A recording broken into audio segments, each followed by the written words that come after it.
कहानी की शुरुआत होते ही हम एक टीम को देखते हैं जो कि अभी एक ड्रैगन का सामना कर रही थी। वो ड्रैगन काफ़ी ज़्यादा खतरनाक और पावरफुल होता है।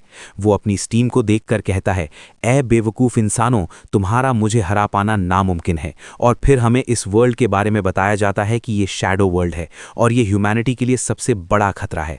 ये वर्ल्ड लगातार कई जगह को ब्लैक फोक से कवर कर लेता है और किसी को नहीं पता कि उस फोक के अंदर क्या है। हाँ, लेकिन इतना ज़रूर पता है कि ये फोक जिस भी ज़मीन को छू लेता है वहाँ कोई जिंदा नहीं बच सकता। इस दुनिया को बचाने का अब सिर्फ एक ही रास्ता है। इससे पहले कि ब्लैक फोक पूरी दुनिया को तबाह कर दे, इंसानों को शैडो वर्ल्ड पर कब्जा करना होगा। और तभी हम हमारे हीरो को देखते हैं जिसका नाम डसर होता है। वो उस ड्रैगन से कहता है कि मैं तुम्हें खत्म करके इस नर्क जैसी दुनिया से बाहर निकल जाऊंगा। पर तभी ड्रैगन उनके ऊपर एक अटैक कर देता है, जिससे डेजियर का एक साथी जिसका नाम रफेल है वो अपनी शील्ड से उसे रोकने के लिए आगे आ जाता है। मगर तभी डेजियर उस अटैक को बीच रास्ते में ही रोककर गायब कर देता है। इसके बाद वो ड्रैगन उनके ऊपर एक और अटैक करने वाला होता है कि डेजियर उसके इस अटैक को भी रोक लेता है। और फिर वो सभी को कहता है कि मैंने इसके मैजिक पैटर्न को एनालाइज कर लिया है और उसके सभी मैजिक स्पेल को सील कर दिया है। बस ये सुनते से ही उसके साथी भी ड्रैगन पर अटैक करने के लिए आगे बढ़ जाते हैं, जिसके जवाब में ड्रैगन अपने टेल से उन्हें रोकने की कोशिश करता है। लेकिन रफेल अपनी शील्ड से उसके उस अटैक को भी रोक लेता है। और तभी अजस्ट एक अटैक करने के लिए जंप करती है और उनका एक साथी अजस्ट को अपनी मैजिक पावर देता है। और फिर इन सारी चीज़ों की बदौलत जब अजस्ट ड्रैगन पर अटैक करती है तो वहाँ पर एक काफ़ी बड़ा धमाका होता है और वो ड्रैगन वहीं निपट जाता है। काम खत्म होने के बाद सब लोग काफ़ी ज़्यादा खुश हो जाते हैं और चैन की सांस लेते हैं। आगे जब सब लोग साथ में बैठे हुए थे तभी उनमें से एक आदमी कहता है कि अभी तक क्लियर होने का मैसेज नहीं आया है। आमतौर पर तो हम अभी तक अपने वर्ल्ड में वापस जा चुके होते। जिस पर डेजियर कहता है कि शायद कोई प्रॉब्लम आ गई होगी, थोड़ा और इंतजार कर लेते हैं। जिस पर दूसरा आदमी कहता है कि हाँ, तुम सही कह रहे हो, लेकिन उस ड्रैगन से लड़ने वाले 15 लाख लोगों में से सिर्फ हम 6 ही लोग जिंदा बचे हैं। ये सुनकर डेजियर भी सोचने लगता है कि हाँ, इस दुनिया ने मुझसे सब कुछ छीन लिया है, मेरे दोस्त, मेरे साथी, मेरा सब कुछ। तभी एक लड़की कहती है कि हमने आखिरकार जीत हासिल कर ली है गाइस, अभी हमें ऐसे उदास बैठने का कोई मतलब नहीं है। जिसके जवाब में वो आदमी कहता है कि हम सच्चाई से मुंह नहीं मोड़ सकते, काफ़ी सारे लोग मारे गए हैं और हमें फ्यूचर में इसका नतीजा भुगतना होगा। आगे वो लड़की सबका मूड लिफ्ट करने के लिए बात को पलटते हैं और वो रफेल से कहती है कि तुमने ड्रैगन से लड़ने में काफ़ी बड़ी मदद की है, तुम काफ़ी शानदार थे। जिस पर रफेल कहता है कि नहीं, ऐसा बिल्कुल भी नहीं है, मुझसे ज़्यादा तो हम डेजियर की वजह से जीते हैं। अगर डेजियर नहीं होता ना तो हम जीत नहीं पाते। तभी वहाँ पर दूसरा आदमी भी कहता है कि अगर मैं सच बोलूँ ना डेजियर, तो मैंने कभी नहीं सोचा था कि तुम इस लड़ाई में किसी काम भी आओगे। लेकिन ऐसे उस ड्रैगन के मैजिक स्पेल को एनालिसिस करके उसकी पावर को रोक पाना, ये तो मेरे बस की बात भी नहीं है। वैसे इतनी पावर होने के बावजूद भी तुम्हें कोई जानता नहीं था, ऐसा क्यों है? जिस पर डेजर कहता है कि ये शायद इसलिए क्योंकि मैं कॉमनर हूँ। इसके बाद फिर सब लोग बातें करने लगते हैं कि जब वो इस वर्ल्ड से निकल जाएंगे तो वो वहाँ पर जाकर क्या करेंगे। और इसी बारे में जब रफाइल डेजर से पूछता है तो वो एक साथी लड़की को याद कर रहा था जो कि अब मर चुकी है। और उसको याद करके थोड़ा सैड होकर डेजर कहता है कि यहाँ से बाहर जाने के बाद क्या करना है, मैं बाहर जाने के बाद ही सोचूंगा। तभी अचानक से उन्हें उस ड्रैगन से मैजिक पावर का एहसास होता है और वो देखते हैं कि अब उस ड्रैगन के अंदर से काफ़ी ज़्यादा मैजिक एनर्जी निकल रही थी। जिस पर उनमें से एक आदमी कहता है कि कहीं ऐसा तो नहीं कि ये उसके ड्रैगन हार्ट की वजह से हो रहा है।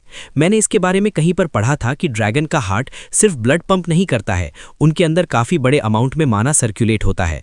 और जबकि मौत हो जाती है और ब्लड सर्कुलेशन रुक जाता है तब उस माना के पास कहीं जाने का रास्ता नहीं बचता और इसका मतलब उसके अंदर से काफ़ी बड़े लेवल का धमाका होता है। अब ये सुनते से ही सब लोग वहां पर एक शील्ड बना लेते हैं और खुद को बचाने की पूरी कोशिश करते हैं। लेकिन वो मैजिक पावर इतना ज़्यादा स्ट्रांग होती है कि उनमें से कोई भी बचने वाला नहीं था। डेजर भी उसको रोकने की पूरी कोशिश करता है मगर उसका भी कोई असर नहीं होता है। तो वहां पर वो आदमी कहता है कि तुम्हारी इन पावर का उस पर कोई असर नहीं होगा। और फिर जब डेजर मरने वाला होता है कि तभी वो सोचता है कि मैं मर नहीं सकता। और तभी अचानक से उसे काफ़ी तेज़ रोशनी नज़र आती है और फिर जब वो अपनी आंखें खोलता है तो देखता है कि अभी वो काफ़ी ज़्यादा यंग हो चुका है और उसने स्कूल की कोई यूनिफॉर्म पहन रखी है। ये देखकर उसको और हमको काफ़ी बड़ा झटका लगता है और कुछ समझ नहीं आता कि ये सब क्या हो रहा है। आगे वो देखता है कि कई सारे स्टूडेंट स्टेज के सामने खड़े हैं और तभी एक लड़की स्टेज पर आकर कहती है कि हे ब्रियन एकेडमी में आप सभी न्यू स्टूडेंट्स का स्वागत है। डेजर्ट जैसे ही उस टीचर को देखता है तो पहचान लेता है। आगे वो टीचर कहती है कि माफ़ करना, लेकिन तुम में से हर कोई इस एकेडमी में एनरोल नहीं हो सकता है। अभी तुम सभी लोगों को एक टेस्ट देना होगा जिसमें से सिर्फ टॉप 600 को ही एक्सेप्ट किया जाएगा। और जिस टेस्ट की मैं बात कर रही हूँ उसमें आपको एक शैडो वर्ल्ड को पार करना है। और यहाँ पर हम देखते हैं कि डेजर्ट को ये सारी बातें पहले से ही पता होती हैं और वो काफ़ी ज़्यादा शॉक में भी था। और शैडो वर्ल्ड के बारे में सुनकर तो स्टूडेंट्स भी डर जाते हैं। लेकिन वो टीचर कहती हैं कि तुम सभी लोगों को डरने की कोई ज़रूरत नहीं है। ये शैडो वर्ल्ड हमने सिर्फ टेस्ट के लिए बनाया है और बाकी इसके आगे की बात तुम्हें तुम्हारे सीनियर्स बता देंगे। और बस इसी के साथ ईयर 3613 का टेस्ट शुरू होता है। बस ये ईयर सुनते से ही डेजर्ट पूरी तरीके से समझ जाता है कि वो टाइम में काफ़ी पीछे आ गया है। और वो वहाँ पर सोचता है कि उस ड्रैगन के खिलाफ लड़ाई 3616 में शुरू हुई थी और उसके अगले 10 सालों तक हम उस डंजों के अंदर लड़ते रहे जहाँ आखिर में सब कुछ तबाह हो गया था। और इतना सोचकर डेजर्ट की आंखों से आंसू निकलने लगते हैं और इसीलिए वो बाहर एक जगह पर जाकर बैठ जाता है। तभी वहाँ पर एक सीनियर लड़की आकर उससे कहती है कि मैं तुम्हें हर जगह ढूंढ रही थी और तुम यहाँ पर आकर बैठे हो, तुम डेजर्ट ही हो ना? जिस पर डेजर्ट उससे कहता है कि हाँ, और उससे माफ़ी भी मांगता है। तो वो लड़की भी अपना इंट्रोडक्शन देते हुए कहती है कि मेरा नाम लडोनिया है और मैं यहाँ सेकेंड ईयर की स्टूडेंट हूँ और तुम्हें गाइड करने का काम मुझे मिला है। तभी डेजर्ट सोचने लगता है कि मुझे अच्छे से याद है कि लडोया एक जीनियस है जो कि फायर मैजिक यूज़ करती है, और तो और उसने अपने एकेडमी रैंकिंग्स में फर्स्ट प्लेस हासिल किया था। इसके बाद जब लडोया डेजर्ट का प्रोफाइल चेक करती है तो उसे पता लगता है कि वो एक कॉमनर है। जिस पर डेजर्ट कहता है कि एनरोल होने के लिए कॉमनर होने से कोई फ़र्क नहीं पड़ता है ना? जिस पर लडोना थोड़ी टेंशन में आ जाती है और कहती है कि हाँ, बात तो सही है, लेकिन अगर तुमने टेस्ट पास कर भी लिया फिर भी तुम्हें बीटा क्लास में भेज दिया जाएगा। ये सुनकर डेजर्ट फिर से सोचने लगता है कि हाँ, मैं जानता हूँ इस स्कूल में भेदभाव किया जाता है। इसमें नोबल्स को अल्फा क्लास में रखा जाता है और कॉमनर्स को बीटा क्लास में, और इसीलिए अगर तुम्हें कॉमनर हो और तुम्हारे पास टैलेंट भी है तो उसका कोई वजूद नहीं है, तुम्हें प्रॉपर एजुकेशन मिलेगी ही नहीं। खैर, इसके बाद जब वो आगे जाते हैं तो वहाँ की फैसिलिटी काफ़ी शानदार होती है और सब लोगों को वहाँ की फैसिलिटी बहुत अच्छी लगती है। अब यहाँ पर लेडोना एक अजंभे वाला चेहरा बनाकर डेजर्ट से पूछती है कि काफ़ी अजीब बात है, तुम्हें ये सब देखकर हैरानी नहीं हुई? जिस पर डेजर्ट कहता है कि नहीं, दरअसल मैंने ऐसी बिल्डिंग्स पहले भी देख रखी हैं। ये सुनकर लेडोना कहती कि क्या बात कर रहे हो, ऐसी इतनी बड़ी फैसिलिटी और कहीं पर नहीं है। खैर, इसके बाद वो आगे दोनों टेस्ट देने के लिए जाने लगते हैं, पर तभी एक लड़का पीछे से लेडोया को आवाज लगाता और कहता है, हे, तुम्हें यहाँ देखना काफी दिलचस्प है। उसे देखकर डेजर्ट लेडोना से पूछता है कि क्या आप इसको जानती हो? जिस पर लेडोना कहती कि हाँ, बिल्कुल जानती हूँ, ये कमीना बेवकूफ लड़का है जिसका नाम एलहैम है। उनके पास पहुंचकर एलहैम कहता है, लगता है तुम इसलिए लेट हो गई हो क्योंकि तुम्हारी हाइट की वजह से तुम तेज दौड़ नहीं पाती हो। जिसके जवाब में लेडोनिया कहती है कि मुझे भी लगता है कि आज भी तुम वैसे ही हो, तुम्हारी बातों से पता चलता है कि तुम्हारी परवरिश कैसी जहरीली हुई होगी। जिस पर एलहैम कहता है कि तुम जैसी फायर मैजिक यूज करने वाली मेरी परवरिश के बारे में कैसे कुछ बोल सकती है। जिस पर लेडोना कहती है कि हाँ, वैसे भी इस फायर मैजिक से हारने वाले भी तुम ही थे। इसके बाद एलहैम डेजर्ट से कहता है कि क्या तुम्हें लेडोना गाइड कर पा रही है? जिस पर डेजर हाँ में जवाब देता है और इसके बाद एलहैम उसका प्रोफाइल चेक करने लगता है और देखता है कि वो एक कॉमनर है, और ये पता लगते ही वो उसका मजाक बनाने लगता है और लडोरी से कहता है कि तुमसे मुझे यही उम्मीद थी, तुम सिर्फ एक कॉमनर को ही गाइड कर सकती हो, लगता है इस बार तुम मुझसे मुकाबला करने के लायक हो ही नहीं। और इतना कहकर वो वहां से जाने लगता है और जाते जाते डेजर से कहता हुआ जाता है कि अगर किसी चमत्कार के चलते तुम टेस्ट पास कर भी लेते हो फिर भी बीटा क्लास में ही रहोगे, इसलिए इससे अच्छा तो यही है कि तुम ये टेस्ट ना ही दो, वही तुम्हारे लिए ज्यादा बेटर रहेगा। और तभी वहां पर अनाउंसमेंट होती है, सभी स्टूडेंट ध्यान से सुने, टेस्ट अभी स्टार्ट होने वाला है।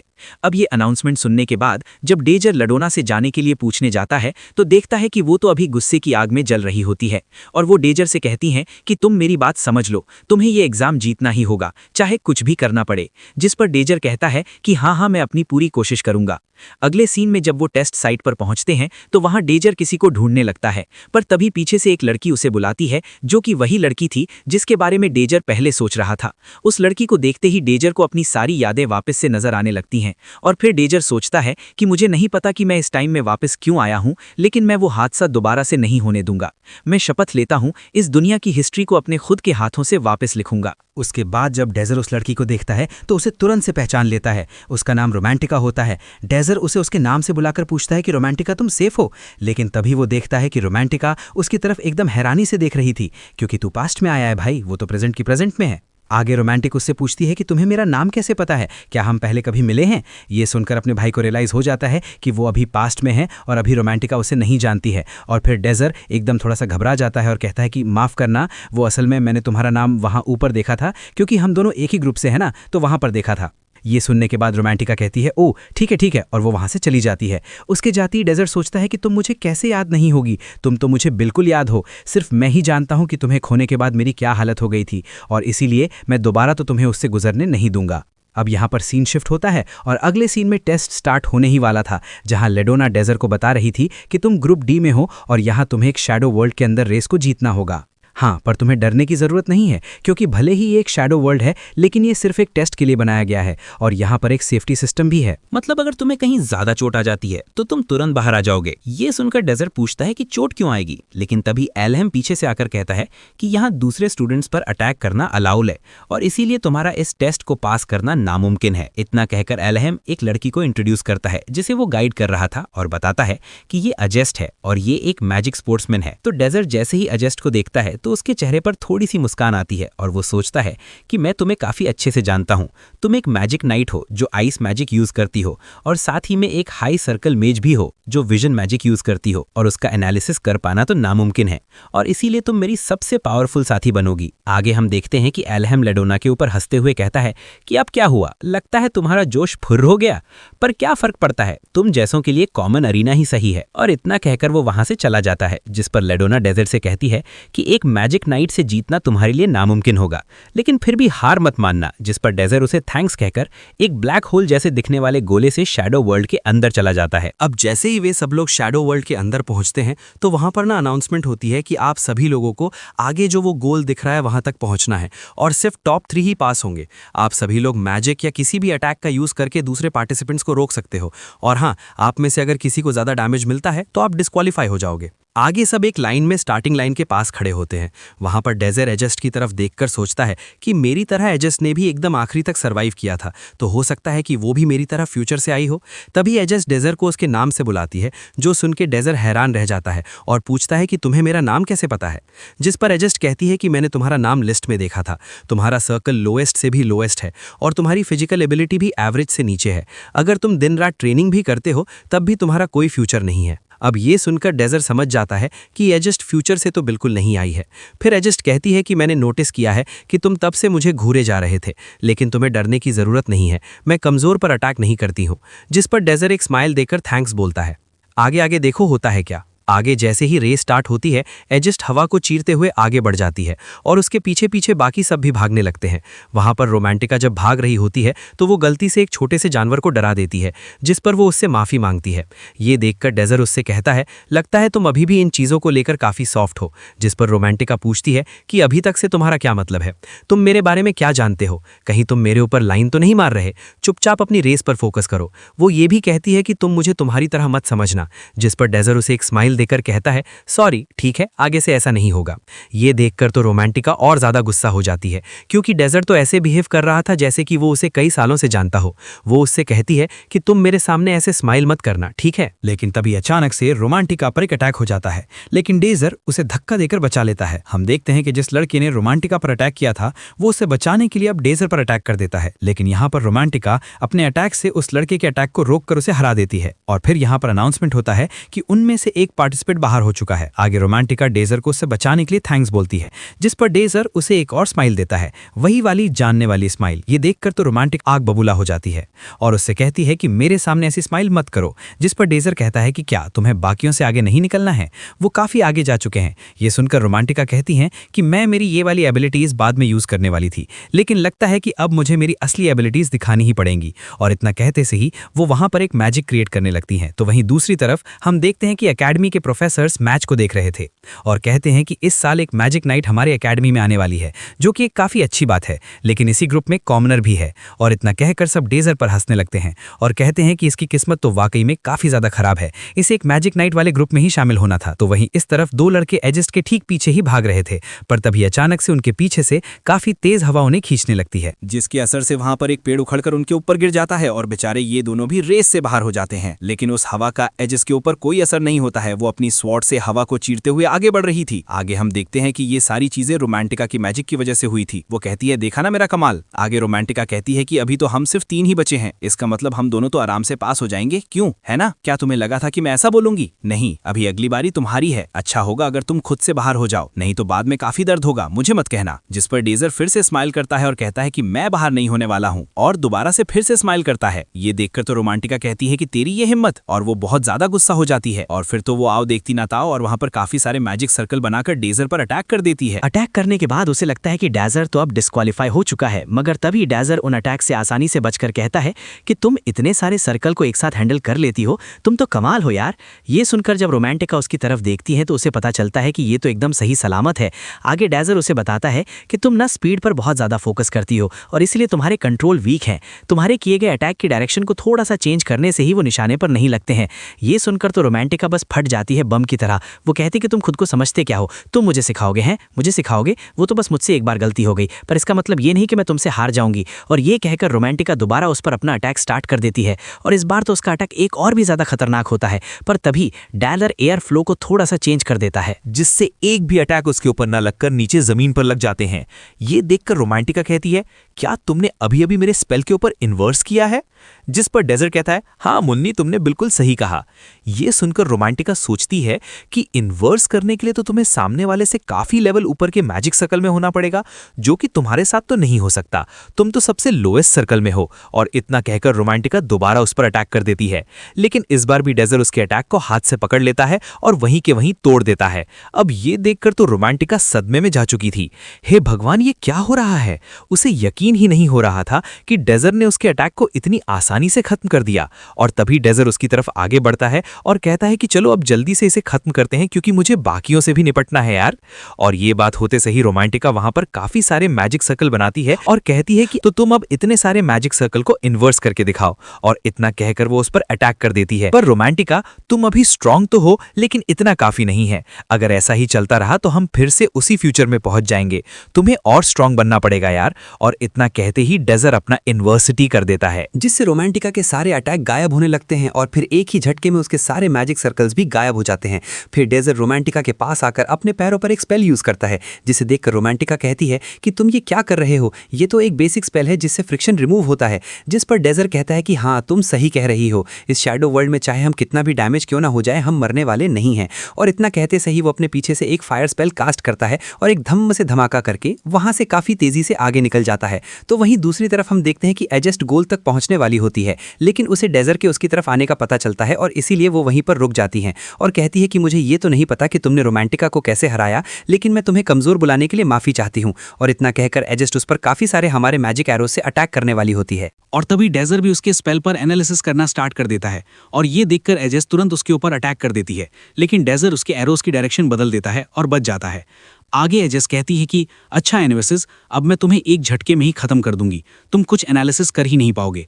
और इसके बाद वो उस पर एक काफ़ी बड़ा अटैक करती है, लेकिन डेजर उसका भी एनालिसिस कर लेता है और उसका डायरेक्शन भी चेंज कर देता है, जिससे वो अटैक ज़मीन पर गिरते हैं और वहाँ पर काफ़ी बड़ा धमाका होता है। और उस धमाके के साथ ही डेजर काफ़ी तेज़ी से एजेस्ट की तरफ आगे बढ़ता है, और जैसे ही एजेस्ट इसका सामना करने के लिए स्वॉर्ड निकालने वाली होती है कि तभी डेजर उसके पास आकर कहता है कि इस रेस में एक दूसरे को हराना नहीं, बल्कि फिनिश लाइन पर पहुंचना है, और तुम तो मुझे हराने पर जोर लगा रही हो। और इतना कहते से डेजर बिना लड़े एक झटके में फिनिश लाइन पर पहुंच जाता है और वो ये रेस जीत जाता है। सीन शिफ्ट होता है। अकेडमी के एक बड़े हॉल में सारे प्रोफेसर्स बैठे हुए थे, एंट्रेंस टेस्ट का रिजल्ट डिसाइड करते हुए। तभी एक प्रोफेसर थोड़ा स्मग टोन में कहता है, हर साल की तरह इस बार भी कोई भी कॉमनर अल्फा क्लास में नहीं जा पाएगा। उसकी बात सुनते ही एक लेडी प्रोफेसर हंसी के साथ बोलती है, बिल्कुल सही कहा, कॉमनर्स को तो खुद को लकी समझना चाहिए कि हम उन्हें अपनी एकेडमी में एडमिशन लेने भी दे रहे हैं। ये सुन के बाकी सारे प्रोफेसर्स कॉमनर मेजर्स का मजाक उड़ाने लगते हैं और पूरा हॉल हंसी से भर जाता है। लेकिन तभी हेड टीचर गुस्से भरी आवाज में सबको चुप करा देते हैं। बस आप सब शांत हो जाइए। पूरा रूम एकदम साइलेंट हो जाता है। हेड टीचर आगे बोलते हैं, इस साल एक कॉमनर स्टूडेंट को अल्फा क्लास के लिए रिकमेंडेशन मिला है। ये सुन के सब शॉक में आ जाते हैं। तभी प्रोफेसर ब्रिगेड डेजर अपनी चेयर से उठती हैं, स्टूडेंट की प्रोफाइल ओपन करती हैं और कहती हैं, मेरे ख्याल से इस लड़के को अल्फा क्लास में होना चाहिए। और इसी सस्पेंस के साथ सीन कट हो जाता है। अगले सीन में हम देखते हैं कि सारे स्टूडेंट्स अपना रिजल्ट चेक कर रहे थे और वहां हर बार की तरह वही होता है। सभी नोबल्स के बच्चे अल्फा क्लास में जाते हैं और सारे कॉमनर्स बीटा क्लास में जाते हैं। यहाँ पर डेजर भी बीटा क्लास में होता है, लेकिन तभी वो देखता है कि रोमांटिका भी बीटा क्लास में है और ये देखकर वो सदमे में होती है, क्योंकि वो तो एक नोबल फैमिली से थी। और अब उसको हैरानी होती है कि अरे बाप रे, ये कैसे हो गया। खैर, आगे जब उनकी क्लास स्टार्ट होती है तो वे लोग एक टूटे फूटे पुराने क्लासरूम में बैठे हुए थे और वो देखकर रोमांटिका काफ़ी ज़्यादा निराश भी थी। तभी वहां पर टीचर जो थे वो कहते हैं कि मेजर्स को सर्कल के हिसाब से रैंक दिया जाता है। सबसे लोअर सर्कल में 1 होता है और सबसे हाई सर्कल में 7 होता है। एंट्रेंस के एग्जाम में भी तुम लोगों को सर्कल के हिसाब से ही प्लेस किया गया था। अल्फा क्लास में होने के लिए तुम्हें कम से कम सर्कल 2 में तो आना ही पड़ेगा। इसका मतलब है कि तुम सब लोग सर्कल 1 में हो। तुम सबके पास ना वो स्किल्स नहीं है जो शैडो वर्ल्ड में सर्वाइव करने के लिए चाहिए। ये सुनकर रोमांटिका अंदर ही अंदर बहुत ज्यादा गुस्सा हो रही थी और वो सोचती है कि मेरा रैंक तो सर्कल 2 है, लेकिन फिर भी मुझे बीटा क्लास में रखा गया। तभी उसकी नजर पास में बैठे डेजर पर जाती है। वो सोचती है कि इसने तो उस मैजिक नाइट को भी हरा दिया था, लेकिन फिर भी ये बीटा क्लास में क्यों है। तभी डेजर वापस से पहले की तरह रोमांटिका की तरफ देखकर स्माइल करता है। ही। ये देखकर तो रोमांटिका गुस्से से भर जाती है। मेरी तरफ देखकर स्माइल करना बंद करो। आगे डेजर उसकी और प्रोफेसर ब्रिगिटा हैं, जहां वो प्रोफेसर से कह रहा था कि आपने मेरे ऑर्फनेज के लिए जो कुछ भी किया है उसके लिए बहुत बहुत शुक्रिया। जिस पर प्रोफेसर कहती हैं कि मुझे खुशी है कि तुम्हें अभी भी सब कुछ याद है और तुम बड़े होकर इतने अच्छे मेज भी बन गए हो। किसी ने अपने सपने में भी नहीं सोचा होगा कि तुम एजिस्ट को धूल चका दोगे। वैसे मैंने तुम्हें अल्फा क्लास में डालने की कोशिश भी की थी, लेकिन सारे प्रोफेसर्स नोबल होने की वजह से उन्होंने ये होने ही नहीं दिया। जिस पर डेजर सोचता है कि इन लोगों ने नोबल्स और कॉमनर्स के बीच में एक दीवार बना रखी है और इसकी वजह से सिर्फ मेरा ही नहीं बल्कि कई सारे टैलेंटेड स्टूडेंट्स का भी टैलेंट बाहर नहीं आ पाएगा और इसीलिए मुझे जितना हो सके इन टैलेंटेड स्टूडेंट्स को बाहर निकालना होगा, चाहे कुछ भी हो जाए। जिसके बाद अगले सीन में हम देखते हैं कि रोमांटिका एक जगह पर बैठकर बीटा क्लास में ना होने का गम मना रही थी। वाह वाह। पर तभी उसके पास एक लड़का आकर कहता है कि तुम रोमांटिका ही हो, है ना। जिस पर रोमांटिका हाँ में जवाब देती है और पूछती है कि तुम कौन हो। तो वो लड़का कहता है कि मैं डोनेट हूँ, मैं तुम्हारी तरह एक न्यू स्टूडेंट हूँ लेकिन अल्फा क्लास में हूँ। दरअसल मैं पार्टी मेंबर ढूंढ रहा था और इसीलिए मैं तुम्हारे पास आया हूँ। जल्द ही मैं ब्लू मून ज्वाइन करने वाला हूँ, जो कि एकेडमी की सबसे पावरफुल पार्टी है और उसमें क्लास के टॉप स्टूडेंट्स हैं। मेरे यहाँ पर आने का मकसद ये है कि मैं तुम्हें भी इन्वाइट करने आया हूँ क्योंकि तुम्हारी स्किल्स काफ़ी शानदार हैं। ये सुनकर रोमांटिका सोचती है कि अगर मैं ब्लू मून ज्वाइन कर लेती हूँ तो शायद अल्फा क्लास में भी जा सकती हूँ। लेकिन तभी डोनेटास उसका हाथ पकड़कर कहता है, लेकिन मेरी एक शर्त है, तुम काफ़ी क्यूट हो और मैं चाहता हूँ कि इसके बदले में तुम मेरी गर्लफ्रेंड बन जाओ। जिसे सुनकर रोमांटिका कहती है, हैं ये कैसी बात कर रहे हो तुम, हम तो सिर्फ आज ही मिले हैं। जिस पर डोनेटास एग्जाम में देखा था और देखते ही प्यार हो गया था और मुझे लगता है कि ये काफ़ी बुरी बात है कि तुम्हें इन घटिया नीच कॉमनर्स के साथ बीटा क्लास में रहना पड़ रहा है, इसलिए मैं चाहता हूं कि तुम मेरे साथ चलो। ये सुनकर रोमांटिका कहती है कि मुझे सोचने के लिए थोड़ा टाइम चाहिए। जिस पर डोनेटास हंसता है और अपनी पॉकेट से कुछ निकालकर रोमांटिका को देता है और कहता है कि ये एक कैमोवेन है और मेरे होम टाउन में हम ये उसे ही देते हैं जिसे हम प्यार करते हैं। आगे जब रोमांटिका उसे ओपन करती है तो उसमें से काफी सुंदर नेकलेस निकलता है। डेजर उसके पीछे आ जाता है। Hello miss Romantica. जिसे देखकर रोमांटिका एकदम घबराकर नीचे गिर जाती है और पूछती है कि तुम यहाँ पर क्या करने आए हो। जिस पर डेजर कहता है कि मैं भी तुम्हें वही पूछने आया हूँ जो डोनेटास पूछने आया था। जिस पर रोमांटिका कहती है कि तुम्हें कौन अपना बॉयफ्रेंड बनाएगा, बिल्कुल भी नहीं, कभी नहीं। जिस पर डेजर कहता है, अरे नहीं नहीं नहीं देवी जी, आप मुझे गलत समझ रही हैं, मैं तो तुम्हें मेरी पार्टी में शामिल करना चाहता हूं। जिस पर रोमांटिका कहती है, कितने अजीब हो यार तुम, मैं एकेडमी के टॉप पार्टी में शामिल ना होकर एक बीटा क्लास के स्टूडेंट की पार्टी में क्यों ज्वाइन होना चाहूंगी। जिस पर डेजर मन में सोचता है कि आगे जाकर यही तो तुम्हारी सबसे बड़ी गलती होगी। आगे रोमांटिका कहती है कि अगर अब तुम्हारा हो गया हो ना तो यहाँ से जाओ। जिस पर डेजर अपने पॉकेट से एक पेपर निकालकर टेबल पर रखता है और कहता है कि इसे तभी पढ़ना जब तुम्हारे आसपास कोई होना। ये देखकर रोमांटिका उसका मजाक उड़ाने लगती है, क्या लिखा है इस पेपर में, बोलो, जरूर तुमने कोई शर्मनाक चीज ही लिखी होगी इसमें। जिस पर डेजर उसके पास जाकर उसके कान में कहता है कि पढ़ने के बाद इस लेटर को जला देना और मैं ये तुम्हारी भलाई के लिए कह रहा हूँ। आगे जब डेजर के जाने के बाद रोमांटिका लेटर को पढ़ती है तो वो काफी ज्यादा हैरान हो जाती है और सोचती है कि डेजर को इस बारे में कैसे पता चल गया। इसके बाद जब डेजर वहां से जा रहा था तो एक लड़के को देखता है जिसका नाम पराम होता है। उसे देखकर वो सोचता है कि मेरे पास्ट में आने से पहले जितने भी वॉरियर्स इस बैटल में शामिल हुए थे उनमें से यही सबसे तेज था। वो उस टाइम कितना ज्यादा स्ट्रांग था जबकि उसे कोई ट्रेनिंग भी नहीं मिली थी। इस बार तो वो और भी ज्यादा स्ट्रांग बन सकता है। तभी रोमांटिका भी उसका पीछा करते हुए वहां पहुंच जाती है और उससे वो सवाल पूछने ही वाली होती है कि डेजर उससे कहता है कि अभी प्रैक्टिस मैच स्टार्ट होने वाला है, इसलिए शांत हो जाओ। और इसी दौरान हम देखते हैं कि पराम एक लड़के के साथ फाइट करने वाला था। पराम को देखकर इधर रोमांटिका पिघल जाती है क्योंकि उसे वो काफ़ी ज़्यादा क्यूट लग रहा था। आगे पराम एक काफ़ी बड़े स्वॉर्ड को उठाकर फाइट करने का डिसाइड करता है और ये देखकर डेजर थोड़ा कंफ्यूज हो जाता है। फिर जब पराम और उस अल्फा क्लास के लड़के के बीच में फाइट स्टार्ट होती है तो पराम उसकी तरफ भागकर उस पर लगातार अटैक करने लगता है, जिससे वो लड़का पीछे हट जाता है। डेजर उसे देखकर सोचता है कि पराम अपने स्वॉर्ड को बिना सोचे समझे ही घुमा रहा है और वो इतना बड़ा स्वॉर्ड क्यों यूज कर रहा है। तो इधर पराम और उस लड़के के बीच में फाइट जोरों शोरों से चल रही थी, लेकिन तभी वो लड़का पराम के अटैक से बचकर उसके ऊपर एक जोरदार अटैक करता है और उस अटैक के कारण पराम की स्वॉर्ड दूर जाकर गिरती है और पराम हार मान लेता है।